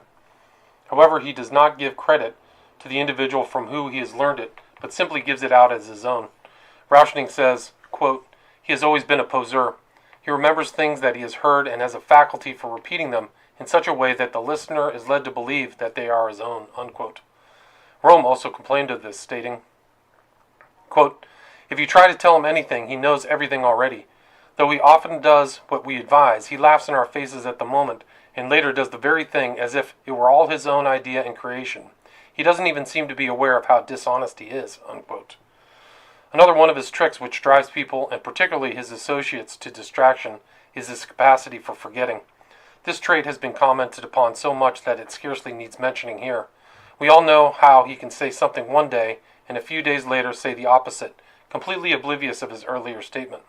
He does not only do this in connection with international affairs, but also with his closest associates. When they show their dismay and call his attention to the inconsistency, he flies off into a rage and demands to know if the other person thinks he is a liar. Evidently, the other leading Nazis have also learned the trick. For Rauschning says, quote, most of the Nazis with Hitler at their head literally forget, like hysterical women, anything they have no desire to remember, unquote. Although Hitler almost invariably introduces a few humorous elements into his speeches and gives the impression of considerable wit, he seems to lack any real sense of humor. He can never take on a joke on himself. Haste says he is unable to purify his gloomy self with self-irony and humor, unquote. Von Weigen says he is extremely sensitive to ridicule, and Huss says that, quote, he takes himself seriously and will flare up in a temperamental rage at the least impingement by act or attitude on the dignity and holiness of state and furor, unquote. When everything is going well, he sometimes gets into a gay and whimsical mood in a circle of close friends. His humor then is confined almost wholly to a kind of teasing or ribbing. The ribbing is usually in connection with alleged love affairs of his associates, but are never vulgar and only hint at sexual factors. Friedlinde Wagner provides us with an example of his teasing. Goering and Goebbels were both present at the time that he said to the Wagner family, quote, you all know what a volt is and an ampere, don't you? Right. But do you know what a Goebbels and a Goering are? A Goebbels is the amount of nonsense a man can speak in an hour, and a Goering is the amount of metal that can be pinned on a man's breast, unquote. His other form of humor is mimicking. Almost everyone concedes that he has a great talent along these lines, and he frequently mimics his associates in their presence, much to the amusement of everyone except the victim. He also loved to mimic Sir Eric Phipps and later Chamberlain. Hitler's poor adaptation to people is perhaps most obvious in his relations to women. Since he has become a political figure, his name has been linked with a great many women, particularly in the foreign press. Although the German public seems to know very little about this phase of his life, his associates have seen a great deal of it, and the topic is always one for all kinds of conjectures. Roughly speaking, his relations to women fall into three categories. A. Much older women. B. Actresses and passing fancies. And C. More or less enduring relationships. A. As early as 1920, Frau Carola Hoffmann, now a 61-year-old widow, took him under her wing and for years played the part of foster mother. Then came Frau Helena Bechstein, the wife of the famous Berlin piano manufacturer, who took over the role. She spent large quantities of money on Hitler in the early days of the party, introduced him to her social circle, and lavished maternal affection on him. She often said that she wished that Hitler were her son, and while he was imprisoned in Landsberg, she claimed that she was his adopted mother in order that she might visit him. Strasser says that Hitler would often sit at her feet and lay his head against her bosom while she stroked his hair tenderly and murmured, "Mein Wolfchen." Since he came to power, things have not gone so smoothly. She seemed to find fault with everything he did and would scold him unmercifully, even in public. According to Friedlinde Wagner, she is the one person in Germany who can carry on a monologue in Hitler's presence and who would actually tell him what she thought. During these violent scoldings, Hitler would stand there like an abashed schoolboy who had committed a misdemeanor.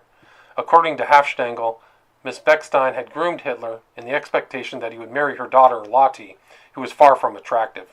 Out of a sense of obligation, Hitler did ask Lotte, but was refused.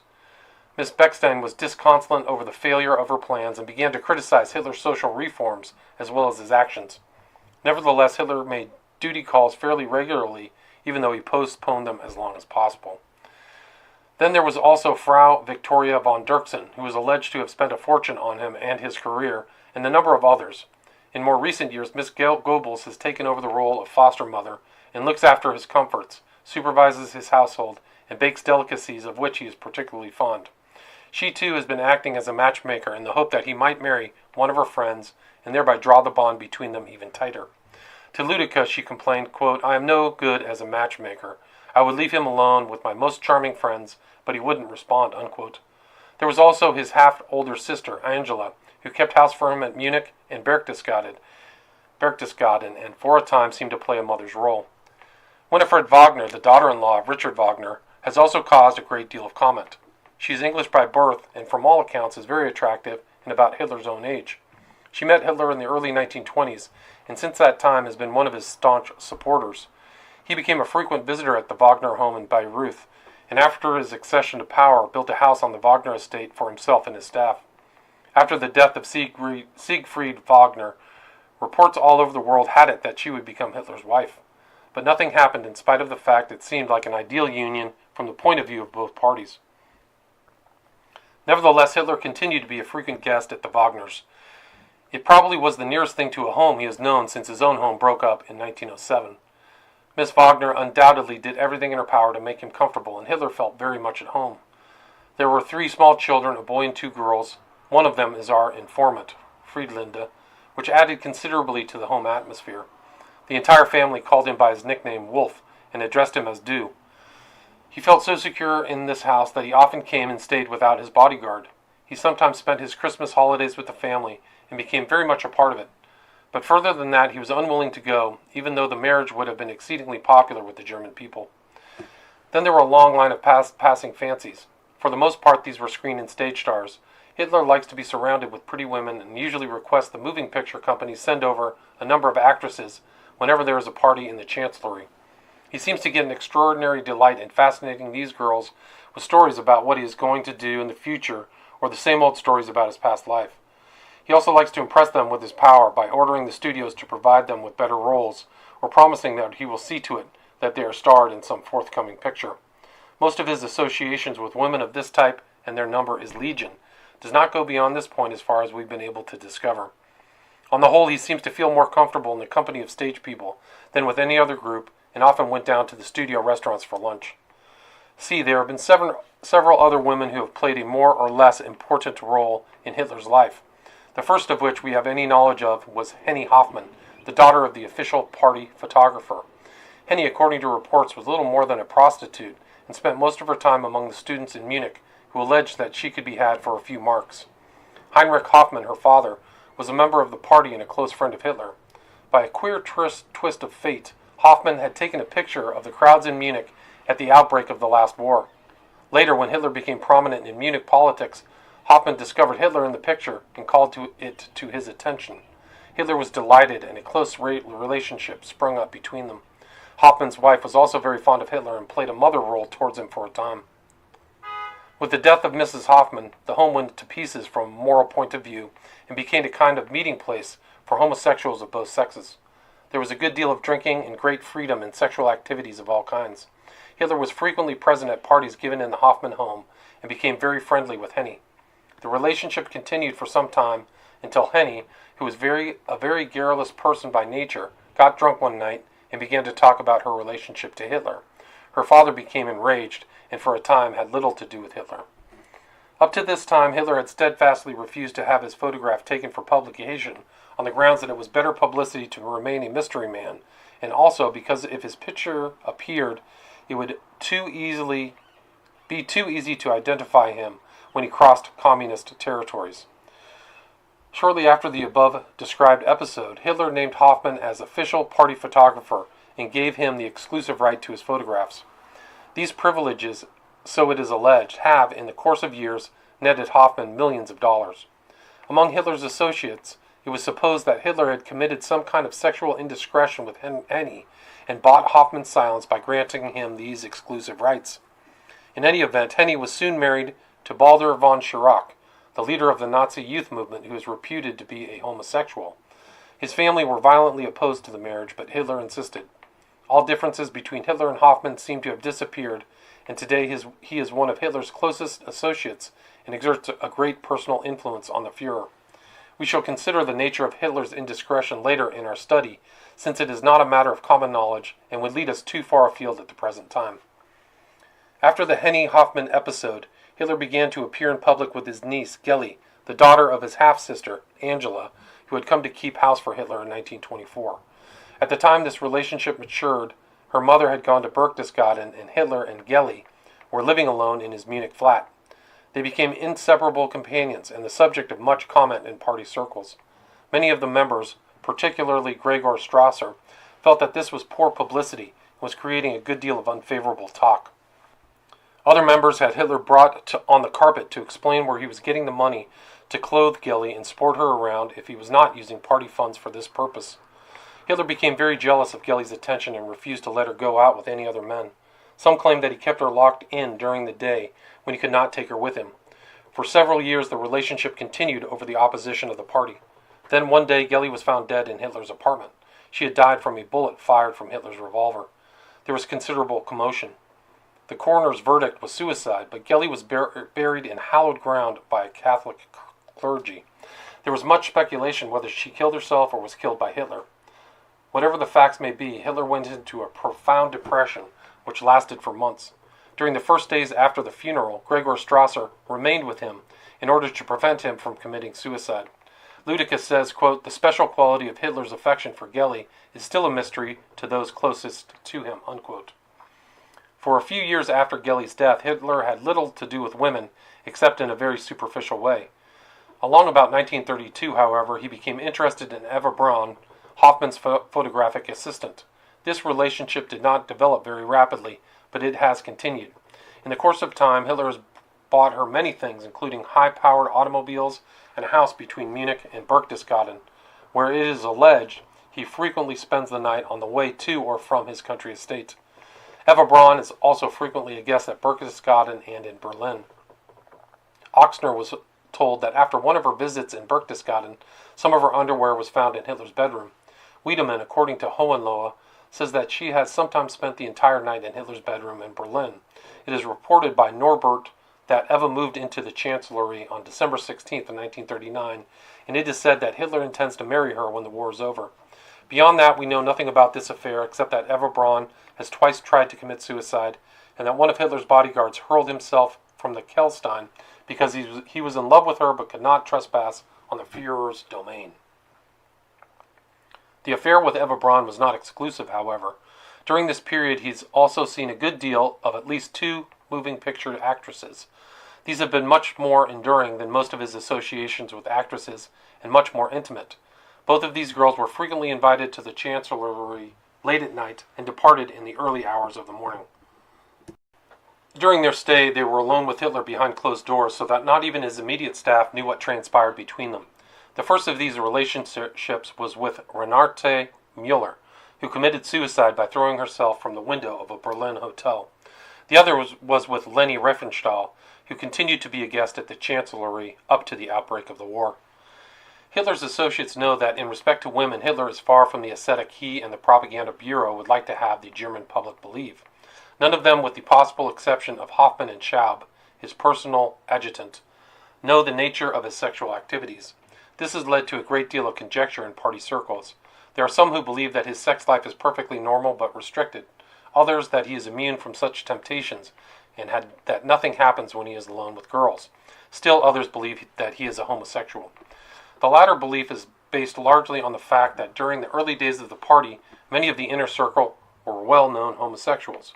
Röhm made no attempt to hide his homosexual activities, and Hess was generally known as Fraulein Anna.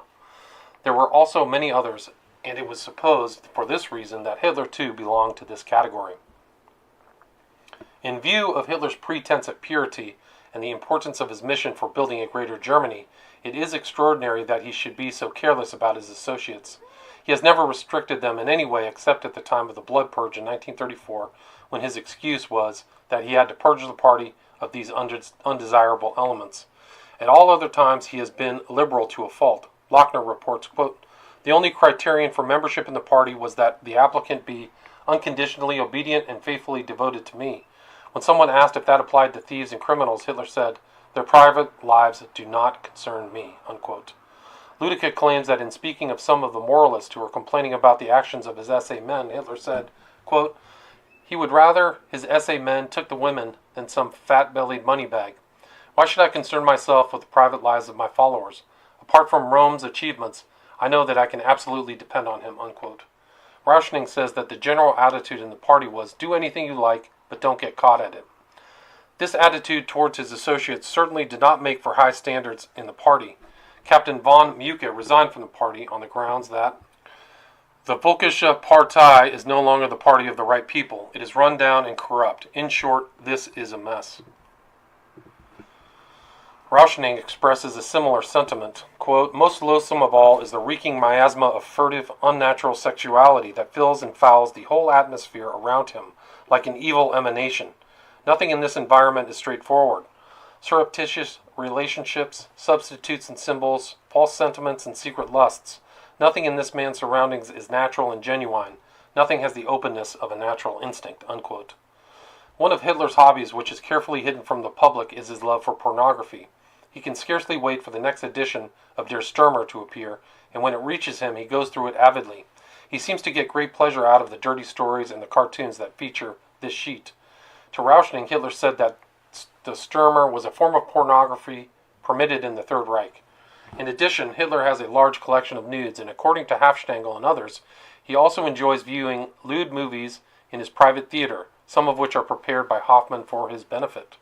He also likes to present himself as a great authority and lover of good music.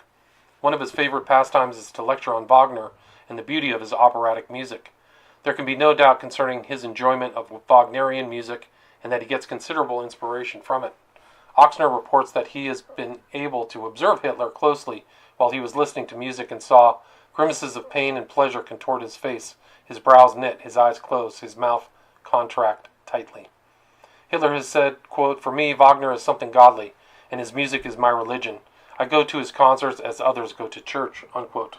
According to Hafstengel, however, he is not a lover of good music in general. He says that about 85% of Hitler's preferences in music are the normal program music in Viennese cafes. This is probably why Hitler rarely attends concerts and in later years seldom goes to the opera. His preferences now seem to run to musical comedies and cabarets, in addition to the movies he sees at the Chancellery. Pope says that Hitler frequently visited The Merry Widow, in which an American actress played the lead. He says, "I have seen Hitler nudge his Gauleiter, Wagner, and smirk when Dorothy does her famous backbending number in the spotlight," unquote. In this number, Dorothy's costume consists of a pair of transparent butterfly wings, or sometimes nothing at all. Hitler watches the performance through opera glasses, and sometimes has command performances for his private benefit. Much has been written by the Nazi Propaganda Bureau about his modest way of living. This, through the eyes of his associates, has also been vastly overrated. Although he is a vegetarian, most of them feel that his meals are scarcely to be considered as a form of deprivation. He eats large quantities of eggs, prepared in 101 different ways by the best chef in Germany, and there are always quantities and a large variety of fresh vegetables prepared in unusual ways. In addition, Hitler consumes incredible quantities of pastries and often as much as 2 pounds of chocolates in the course of a single day. Nor are his personal tastes particularly inexpensive. Although his clothes are simple, he has an incredible number of each article of clothing. All are made of the finest materials that can be procured and made up by the best workmen. He also has a passion for collecting paintings, and when he has his heart set on one, the sky is the limit as far as the price is concerned. The only thing that is really modest about his living arrangements is his bedroom, which is extremely simple and contains only a white metal bed, decorated with ribbons at the head, a painted chest of drawers, and a few straight chairs. Friedlinde Wagner and Hofstangl, both of whom have seen the room with their own eyes, have described it in identical terms, namely that it is a room that one would expect a maid to have, and not a chancellor. Although he is presented to the German public as a man of extraordinary courage, his immediate associates frequently have occasion to question this. Several occasions have been reported on which he has not carried through his own program because he feared opposition. This is particularly true in connection with his Gauleiters.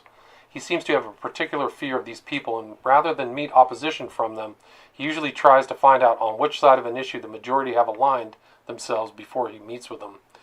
When the meeting takes place, he proposes a plan of course of action, which will fit in with the sentiments of the majority.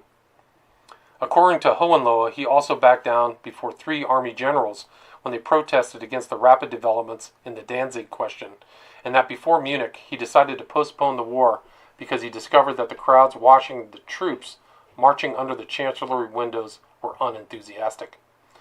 Furthermore, they must wonder about the necessity of the extreme precautions that are taken for his safety.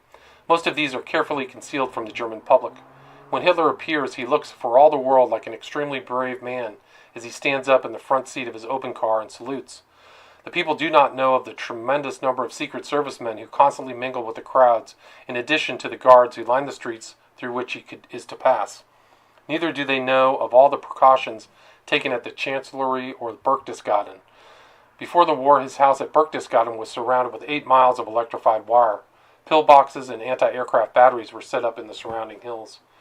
When he visited Bayreuth, troops were sent in weeks in advance to set up machine gun nests and anti-aircraft batteries in the hills immediately adjoining. Lochner reports that when he travels in a special train, he is accompanied by 200 SS guards who are more heavily armed than the retinue of any German emperor. After the war started, his train was heavily armored and equipped with anti-aircraft fore and aft. And yet, when the newsreels show him at the front, he is the only one who does not wear a steel helmet. There is consequently a considerable discrepancy between Hitler as he is known to the German people and Hitler as he is known to his associates. Nevertheless, it appears that most of his associates have a deep allegiance to Hitler, personally, and are quite ready to forgive or ignore his shortcomings. In many cases, it seems as though his associates are quite oblivious to the contradictory traits in his character. To them he is still the Führer, and they live for the moments when he actually plays this role. Part 4. Hitler as he knows himself. Hitler has always been extremely secretive in all his dealings. Hofstangl tells us that this trait is carried to such a degree that he never tells one of his immediate associates what he has been talking about or arranged with another. His mind is full of compartments. Hofstangl says, and his dealings with every individual are carefully pigeonholed. What has been filed in one pigeonhole is never permitted to mix with that in another. Everything is scrupulously kept locked up in his mind and is only opened when he needs the material. This is also true of himself. We have also seen already how he has steadfastly refused to divulge anything about his past to his associates. This, he believed, was something which did not concern them in any way, and consequently has kept the pigeonhole tightly closed.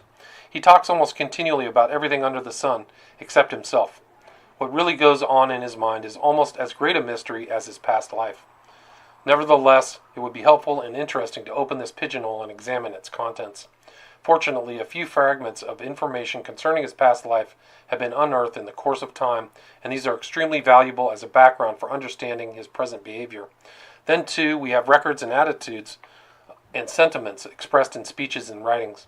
Although these utterances are confined to a rather limited area, they do represent the products of some of his mental processes, and consequently give us some clue of what goes on behind those much-discussed eyes, of which Rauschning writes, quote, Anyone who has seen this man face to face, has met his uncertain glance, without depth or warmth, from eyes that seem hard and remote, and has then seen that gaze grow rigid, will certainly have experienced the uncanny feeling that that man is not normal, unquote. In addition, we have descriptions of his overt behavior in the face of varied circumstances. We must assume that these two are the products of his psychological processes, and that they reflect what is going on behind the scenes. All of this, however, would be insufficient data for an adequate picture of Hitler, as he knows himself in everyday life. Fortunately, patients with behavior patterns, tendencies, and sentiments very similar to those of Hitler, as expressed, are not unknown in psychoanalytical practice. From our knowledge of what goes on in the minds of these patients, together with the knowledge of their past histories, it may be possible to fill in some of the gaps and make some deductions concerning his extraordinary mode of adjustment. We have learned from the study of many cases that the present character of an individual is the product of an evolutionary process, the beginnings of which are to be found in infancy. The very earliest experiences in the lifetime of the individual form the foundation upon which the character is gradually structured as the individual passes through successive stages of development and is exposed to the demands and influences of the world around him. If this is true, it would be well for us to review briefly Hitler's past history, as far as it is known, in the hope that it may cast some light upon his present behavior and the course he is most likely to pursue in the future. Such a review of his past is also pertinent to our study insofar as it forms the background through which Hitler sees himself.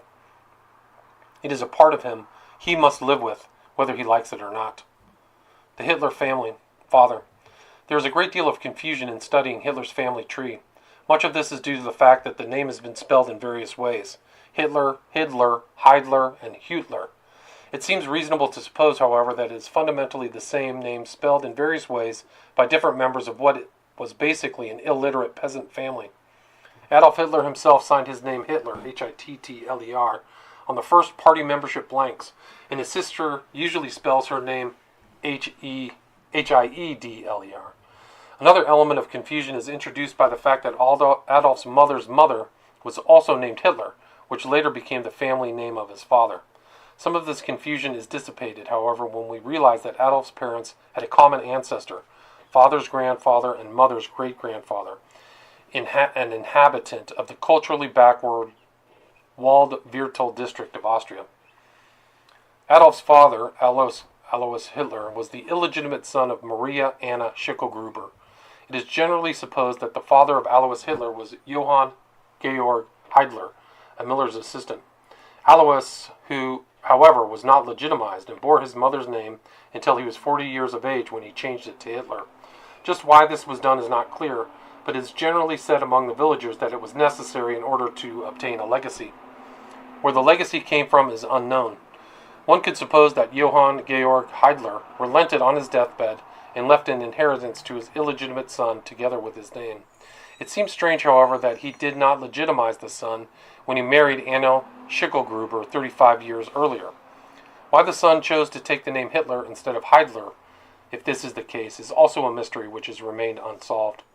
Unfortunately, the date of the death of Heidler has not been established, and consequently we are unable to relate two of these events in time. A particular series of events prior to Hitler's birth furnishes plenty of food for speculation. There are some people who seriously doubt that Johann Georg Heidler was the father of Alois. Thiessen and Kohler, for example, claim that Chancellor Dollfuss had ordered the Austrian police to conduct a thorough investigation into the Hitler family. As a result of this investigation, a secret document was prepared which proved that Maria Anna Schicklgruber was living in Vienna at the time she conceived. At that time, she was employed as a servant in the home of Baron Rothschild. As soon as the family discovered her pregnancy, she was sent back to her home in Spital, where Alois was born.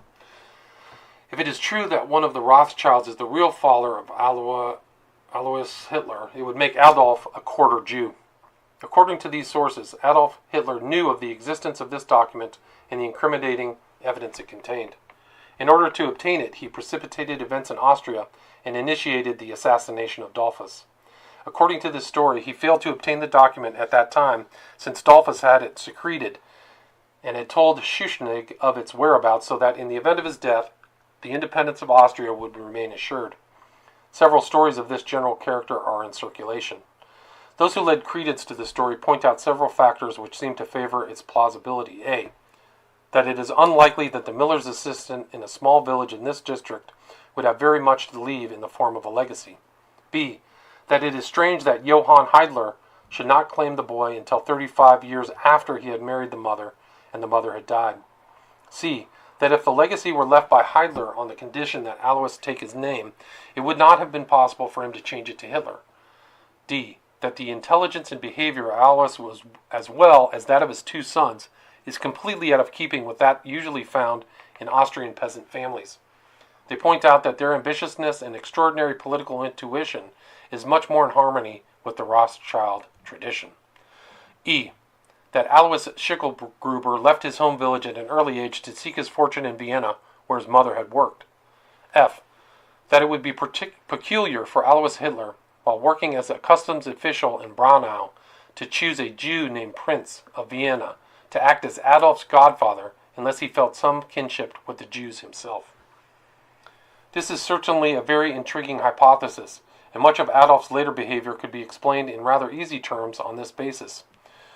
However, it is not absolutely necessary to assume that he has Jewish blood in his veins in order to make a comprehensive picture of his character with his manifold traits and sentiments. From a purely scientific point of view, therefore, it is sounder not to base our reconstruction on such slim evidence, but to seek firmer foundations. Nevertheless, we can leave it as a possibility which requires further verification. In any event, Maria Anna Schicklgruber died when Alois was 5 years of age. When he was 13, he left the Waldviertel and went to Vienna, where he learned to be a cobbler. The next 23 years of his life are largely unaccounted for. It seems probable that during this time he joined the army and had perhaps been advanced to the rank of non-commissioned officer. His service in the army may have helped him enter the civil service as Zollamtsoffizial later on. His married life was stormy. His first wife, born Gleisel Hörer, was about 13 years older than himself. She is alleged to have been the daughter of one of his superiors and seems to have been in poor health. In any event, the marriage turned out badly, and they finally separated. Since Catholics, a complete divorce was not possible. His first wife died in 1883. In January 1882, Franziska Matzelberger gave birth to an illegitimate son who was named Alois. After the death of his first wife on April 6, 1883, Alois Hitler married Franziska Matzelberger on May 22, 1883, and legitimized his son. On July 28, 1883, his second wife bore him another child, Angela, and a year later, on August 10, 1884, she also died. During the time of his first marriage, the couple had taken as a foster daughter Clara Posel, Alois Hitler's second cousin once removed. He had reared her up to the time of the separation from his first wife, when she went to Vienna as a servant. During the last months of the life of his second wife, Clara Posel returned to his home to look after the invalid and the two children. She remained in his home as housekeeper after the death of his second wife, and on January 7, 1885, he married her. On May 17, 1885, she gave birth to a son who died in infancy. It is alleged by William Patrick Hitler, Adolph's nephew, that an illegitimate child was born previously, but we have no other record of this. In any event, at least one child was conceived out of wedlock. 4 more children were born of this union. This is certainly a tempestuous married life for a customs officer. 3 wives, 7 or possibly 8 children, 1 divorce, at least 1 birth and possibly 2 before marriage, 2 directly after the wedding, 1 wife 13 years older than himself, and another 23 years younger, 1 the daughter of a superior, 1 a waitress, and the third a servant and his foster daughter.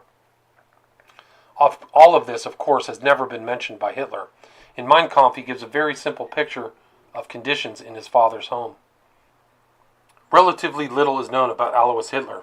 It seems that he was very proud of his achievements in the civil service, and yet he retired from this service at the astonishing age of 56, 4 years after Adolf was born. In very rapid succession, the family moved into several different villages, and the father tried his hand at farming. It is said, however, that he always wore his customs of Union's official uniform and insisted on being addressed as Herr Oberoffizial Hitler. According to reports, he liked to lord it over his neighbors, whom he may have looked down upon as mere peasants. In any event, it seems quite certain that he enjoyed sitting in the tavern and relating his adventures as a customs official, and also in discussing political topics. He died on his way to the tavern in Leonding from a stroke of apoplexy in 1903. He is generally described as a very domineering individual who was a veritable tyrant in his home. William Patrick Hitler says that he has heard from his father, Adolph's elder half-brother, that he used to beat the children unmercifully.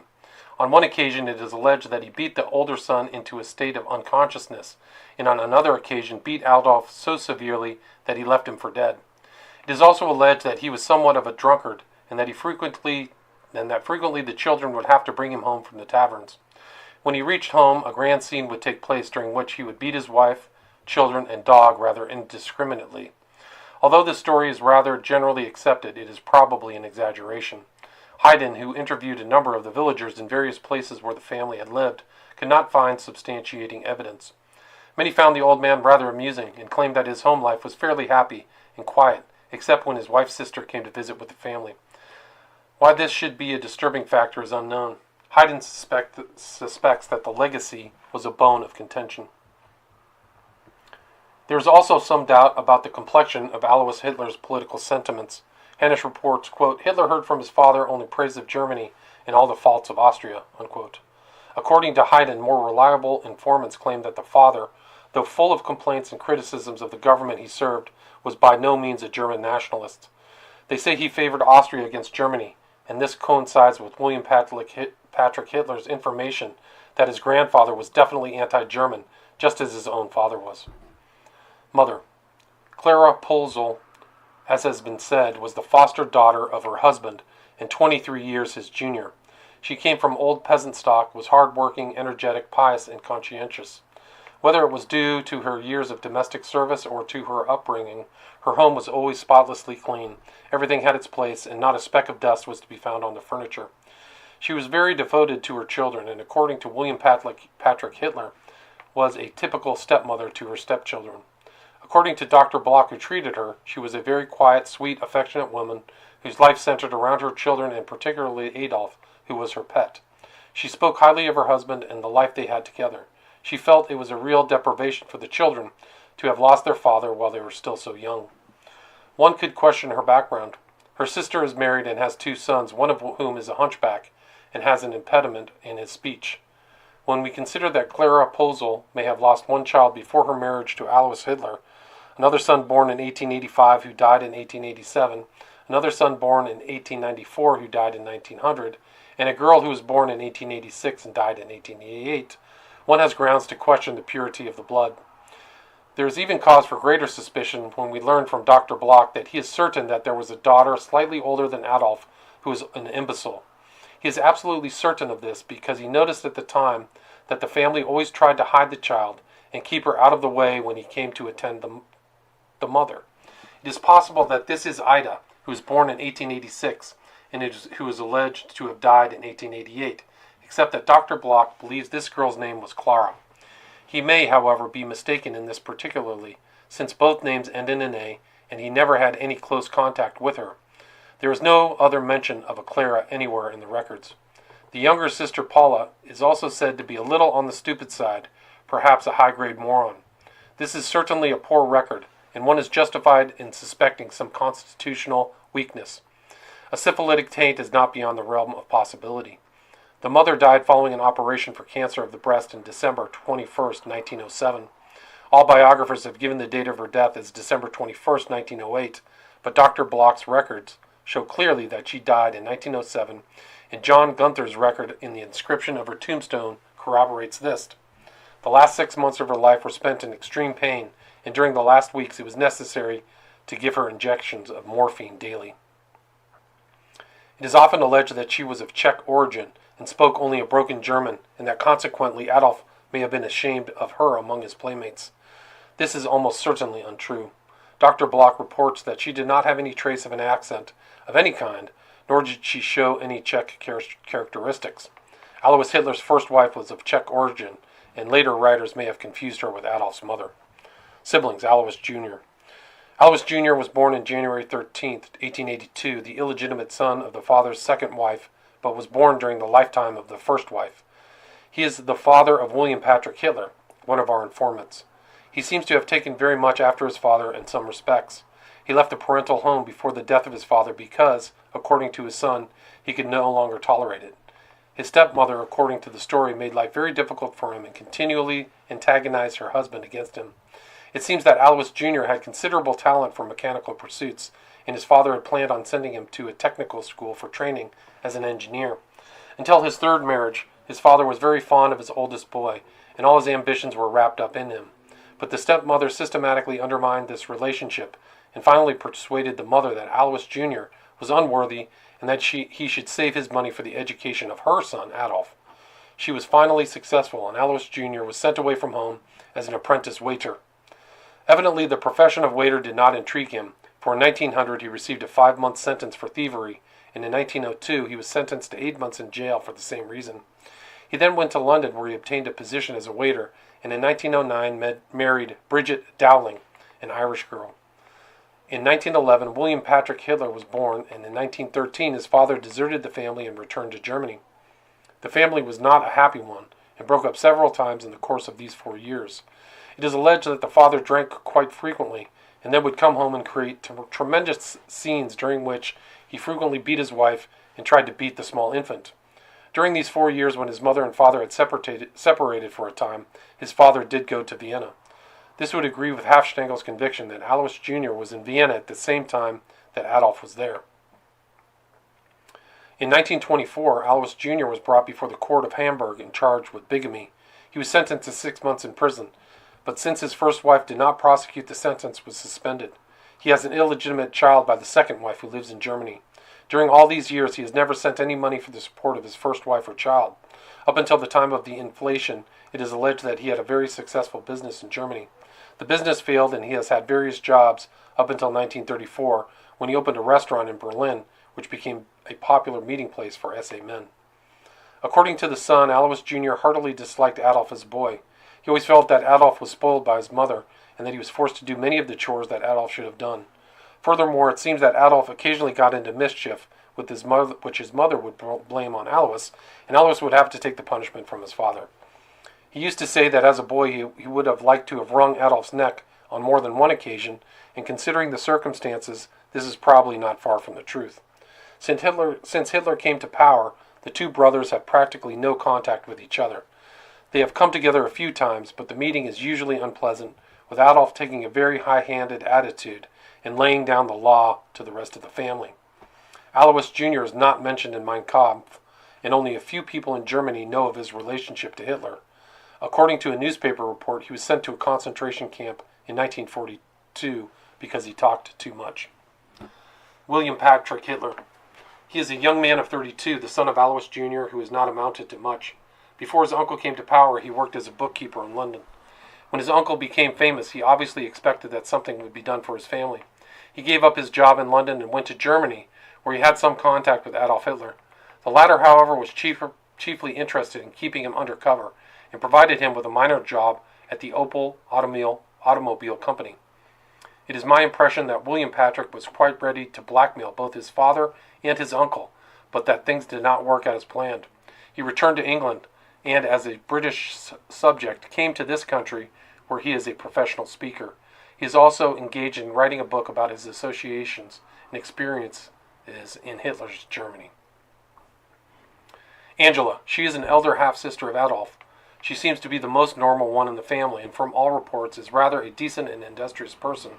During her childhood, she became very fond of Adolf, despite the fact that she had the feeling that his mother was spoiling him. She is the only one of the family with whom Adolf has any contact in later years, and the only living relative Hitler ever mentioned. When his mother died in 1907, there was a small inheritance which was to be divided among the children. Since the two girls had no immediate means of earning a livelihood, the brothers turned over their share to help the girls along. Adolf turned his share over to Angela, while Alois turned his over to a younger sister, Paula. Angela later married an official named Raubel in Linz, who died not long afterwards. She then went to Vienna, where, after the war, she was manager of the Mensa Academia Judaica. Some of our informants knew her during this time and report that in the student riots, Angela defended the Jewish students from attack, and on several occasions she beat the Aryan students off the steps of the dining hall with a club. She is rather large, strong peasant type of person who is well able to take an active part. After Adolf was discharged from the army at the close of the last war, it is alleged that he went to Vienna and visited Angela, with whom he had no contact in 10 years. While he was confined in Landsberg, she made the trip from Vienna to visit him. In 1924, she moved to Munich with her daughter, Geli, and kept house for Adolf. Later, she took over the management of Berchtesgaden. In 1936, friction developed between Adolf and Angela, and she left Berchtesgaden and moved to Dresden, where she married Professor Hammich. It is reported by William Patrick that the cause of the break was the discovery by Hitler that she was in a conspiracy with Goering to purchase the land adjoining Hitler's house at Berchtesgaden. This enraged Hitler to the extent that he ordered her from the house and has had little contact with her since. In any case, Adolf did not attend her second wedding. Geli Raubel. Hitler's relationship with Geli, Angela's daughter, has already been described in the previous section. She died in 1930. Leo Raubel. It has been generally assumed that Geli was the only child of Angela. William Patrick Hitler, however, reports that there was also a son named Leo. Not much is known of him except that he refused to have anything to do with his uncle Adolf after the death of Geli. He had a job in Salzburg and frequently came to Berchtesgaden to visit his mother when Hitler was in Berlin, but believed soon just as the word was that Hitler was on his way there. According to William Patrick, he openly accused Hitler of causing Geli's death and refused to speak to him again as long as he lived. Word has been received that he was killed in 1942 while in the Balkans. Paula Hitler, or Heidler, is Adolf's real sister and is 7 years younger. What happened to her after her mother's death is a mystery, until she was discovered living very poorly in an attic in Vienna, where she has a position addressing envelopes for an insurance company. She now lives under the name Frau Wolf. Hitler's nickname is Wolf, and is alleged to be very queer and to receive no one in her home. Dr. Bloch went to visit her in the hope that she might intercede with her brother and obtain permission for him to take some money out of the country when he was exiled. He rapped on her door a number of times but received no answer. Finally, the neighbor on the same landing came to the door and asked who he was and what he wanted. The neighbor explained that Frau Wolf never received anyone and intimated that she was very queer. Other writers have also reported this. She promised, however, to deliver any message he might give to her. Dr. Bloch explained his predicament in detail. The next day when he returned, hoping that he would have an opportunity of speaking to Paula Hitler personally, the neighbor reported that Paula was very glad to hear from him and that she would do everything she could to help him, nothing more. During her childhood, according to William Patrick Hitler, she and Adolf did not get on very well together. There seems to have been considerable friction and jealousy between them, particularly since Alois Jr. was always taking her side. As far as is known, Hitler had no contact with her whatever from the time his mother died until 1933, when he became Chancellor. He has never mentioned her anywhere, as far as can be determined. It is alleged that he now sends her a small allowance each month to alleviate her poverty and keep her out of the limelight. According to William Patrick Hitler, his uncle became more interested in her as the friction with Angela increased. It is said that he has had her visit him at Berchtesgaden, and William Patrick met her at the Bayreuth Festival in 1939, where she went by the name of Frau Wolf, but Hitler did not mention to anyone that it was his sister. He said she is a little on the stupid side and not very interesting to talk to, since she rarely opens her mouth. This is Adolf Hitler's family, past and present. It is possible that there is another sister, Ida, an imbecile, who is still living, but if so, we have no knowledge of her whereabouts. On the whole, it is nothing to be proud of, and Hitler may be wise in keeping it well under cover. If we let our imaginations carry us back to the early 90s, it is not difficult to picture what life was like for Adolf in his earliest years. His father was probably not much company for his mother. Not only was he 23 years older, but it seems he spent most of his spare time in the taverns or gossiping with the neighbors. Furthermore, his mother knew only too well the past history of her husband, who was also her foster father, and one can imagine that for a 25-year-old woman, this is not what might be called a romantic marriage. Moreover, Clara Hitler had lost her first 2 children, and possibly a third, in the course of 3 or 4 years. Then Adolf arrived. Under these circumstances, it is almost inevitable that he became the focal point in her life, and that she left no stone unturned to keep him alive. All of the affection that normally would have gone to her husband and to her other children now became lavished on this newly born son. It is safe to assume that for 5 years little Adolph was the center of attraction in his home. But then a terrible event happened in Adolph's life. Another son was born. No longer was he the center of attraction. No longer was he the king of the roost. The newcomer usurped all of this, and little Adolph, who was on his way to growing up, was left to shift more or less for himself. At least, so it probably seemed to him. Sharing was something he had not learned up to this time, and it was probably a bitter experience for him, as it is for most children who have a sibling born when they are in this age period. In fact, in view of the earlier experiences of his parents, it is reasonable to suppose that it was probably more acute in his case than it is with the average boy. For 2 years he had put up with this sad state of affairs. Then matters went from bad to worse. A baby sister was born. More competition and still less attention for the baby sister and the ailing brother were consuming all of his mother's time while he was being sent off to school and made to take care of himself. 4 years later, tragedy again visited the Hitler household. When Adolf was 11 years old in 1900, his baby brother Edmund died. Again, we can imagine that Adolf reaped an additional harvest of affection and again became the apple of his mother's eye. This is certainly an extraordinary series of events which must have left their mark on Adolf's immature personality. What probably went on in his mind during these years we shall consider later on. It is sufficient at the moment to point out the extraordinary sequence of events and the probable effects they had on the members of the family and their relationships with each other. When Adolf was 6 years old, he was sent off to school. The first school was a very small Volksschule, where 3 grades met in the same room and were taught by the same teacher. In spite of the fact that he had to change schools several times in the course of the next few years, due to the fact that his father kept buying and selling his property and moving from one place to another, he seems to have done quite well in his studies. When he was 8 years old, he attended a Benedict monastery in Lambach. He was very much intrigued with all this. It gave him his first powerful impression of human achievement. At that time, his ambition was to become an abbot, but things did not work out very well. He was dismissed from the monastery because he was caught smoking in the gardens. His last year in Volksschule was in Leonding, where he received high marks in all his subjects, with the occasional exception of singing, drawing, and physical exercises. In 1900, the year his brother Edmund died, he entered the Realschule in Linz. To the utter amazement of all who knew him, his schoolwork was so poor that he failed and had to repeat the class another time. Then there was a gradual improvement in his work, particularly in history, freehand drawing, and gymnastics. In these subjects he was marked excellent several times. Mathematics, French, German, etc. remained mediocre, sometimes satisfactory, sometimes unsatisfactory. On effort he was regularly marked irregular. When he was 14 years of age, his father died suddenly.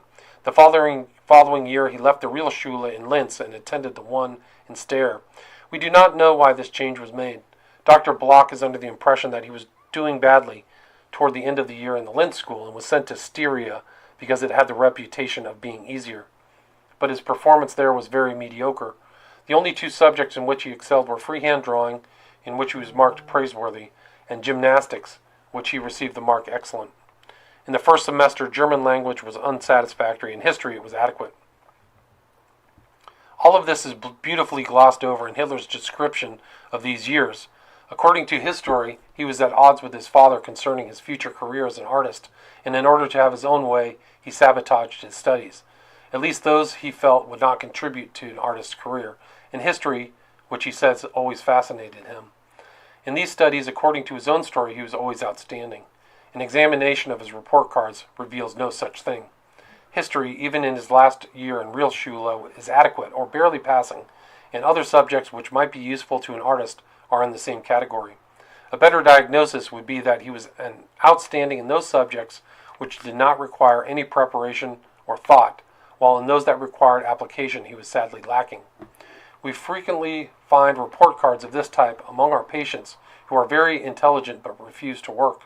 They are bright enough to catch on to a few of the fundamental principles without exerting themselves, and clever enough to amplify these sufficiently to obtain a passing grade without ever doing any studying. They give the impression of knowing something about the subject, but their knowledge is very superficial and is glossed over with glib words and terminology. This evaluation of Hitler's school career fits in with the testimony of former fellow students and teachers. According to their testimony, he never applied himself and was bored with what was going on. While the teacher was explaining new material, he read the books of Karl May, Indian and Wild West stories, which he kept concealed under the desk. He would come to school with Bowie knives, hatchets, etc., and was always trying to initiate Indian games in which he was to be the leader. The other boys, however, were not greatly impressed by him and his big talk or his attempts to play the leader. On the whole, they preferred to follow the leadership of boys who were more socially minded, more realistic in their attitudes, and held greater promise of future achievements than Hitler, who gave every indication of being lazy, uncooperative, and lived in a world of fantasy, talked big but did nothing of merit. He probably did not approve his standing with the other boys when, in his 12th year, he was found guilty of a Sittlichkeitsvergehen in the school. Just what the sexual indiscretion consisted of we do not know, but Dr. Block, who remembers that one of the teachers in the school told him about it, feels certain that he had done something with a little girl. He was severely censured for this and barely missed being expelled from school. It is possible that he was ostracized by his fellow students, and this is the reason he changed schools the following year. In September 1905, he stopped going to school altogether and returned to Leonding, where he lived with his mother and sister. According to his biographers, he was suffering from lung trouble during this period and had to remain in bed the greater part of the time. Dr. Block, who was the family doctor at this time, is at a loss to understand how this story ever got started because there was no sign of lung trouble of any sort. Adolph came to his office now and then with a slight cold or a sore throat, but there was nothing else wrong with him. According to Dr. Block, he was a very quiet boy at this time, rather slight in build, but fairly wiry. He was always very courteous and patiently waited for his turn. He made no fuss when the doctor looked into his throat or when he swabbed it with antiseptic. He was very shy and had little to say except when spoken to, but there was no sign of lung trouble. During this time, however, he frequently went with his mother to visit his aunt in Spital, Lower Austria, where he also spent vacations. The doctor who treated him there is alleged to have said to the aunt, quote, "From this illness Adolph will not recover," unquote. It has been assumed that he referred to a lung condition, but he may have been referring to something else entirely. In any event, Dr. Block is convinced that there were no indications of lung trouble a few months later when Adolph returned to Leonding. Although the mother's income was extremely modest, Adolph made no attempt to find work. There is some evidence that he went to a Munich art school for a short time during this period. Most of his time, however, was evidently spent in loafing around and daubing paints and watercolors. He took long walks into the hills, supposedly to paint, but it is reported that he was seen there delivering speeches to the rocks of the countryside in a most energetic tone of voice.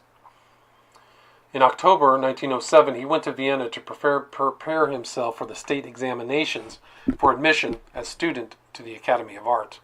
He qualified for admission to the examination, but failed to be accepted as a student. He returned home to Linz, but there was no indication that he communicated to anybody the results of the examination. It was undoubtedly a severe blow to him, for he tells us himself that he couldn't understand it. He was so sure he would succeed. At this time, his mother had already undergone an operation for cancer of the breast. She was failing rather rapidly, and little hope was held for her recovery. She died on September 21st, 1907, and was buried on Christmas Eve. To preserve a last impression, he sketched her on her deathbed. Adolph, according to Dr. Block, was completely broken. Quote, "In all my career, I have never seen anyone so prostrate with grief as Adolf Hitler," unquote. Although his sisters came to Block a very few days after the funeral and expressed themselves fully, Adolph remained silent.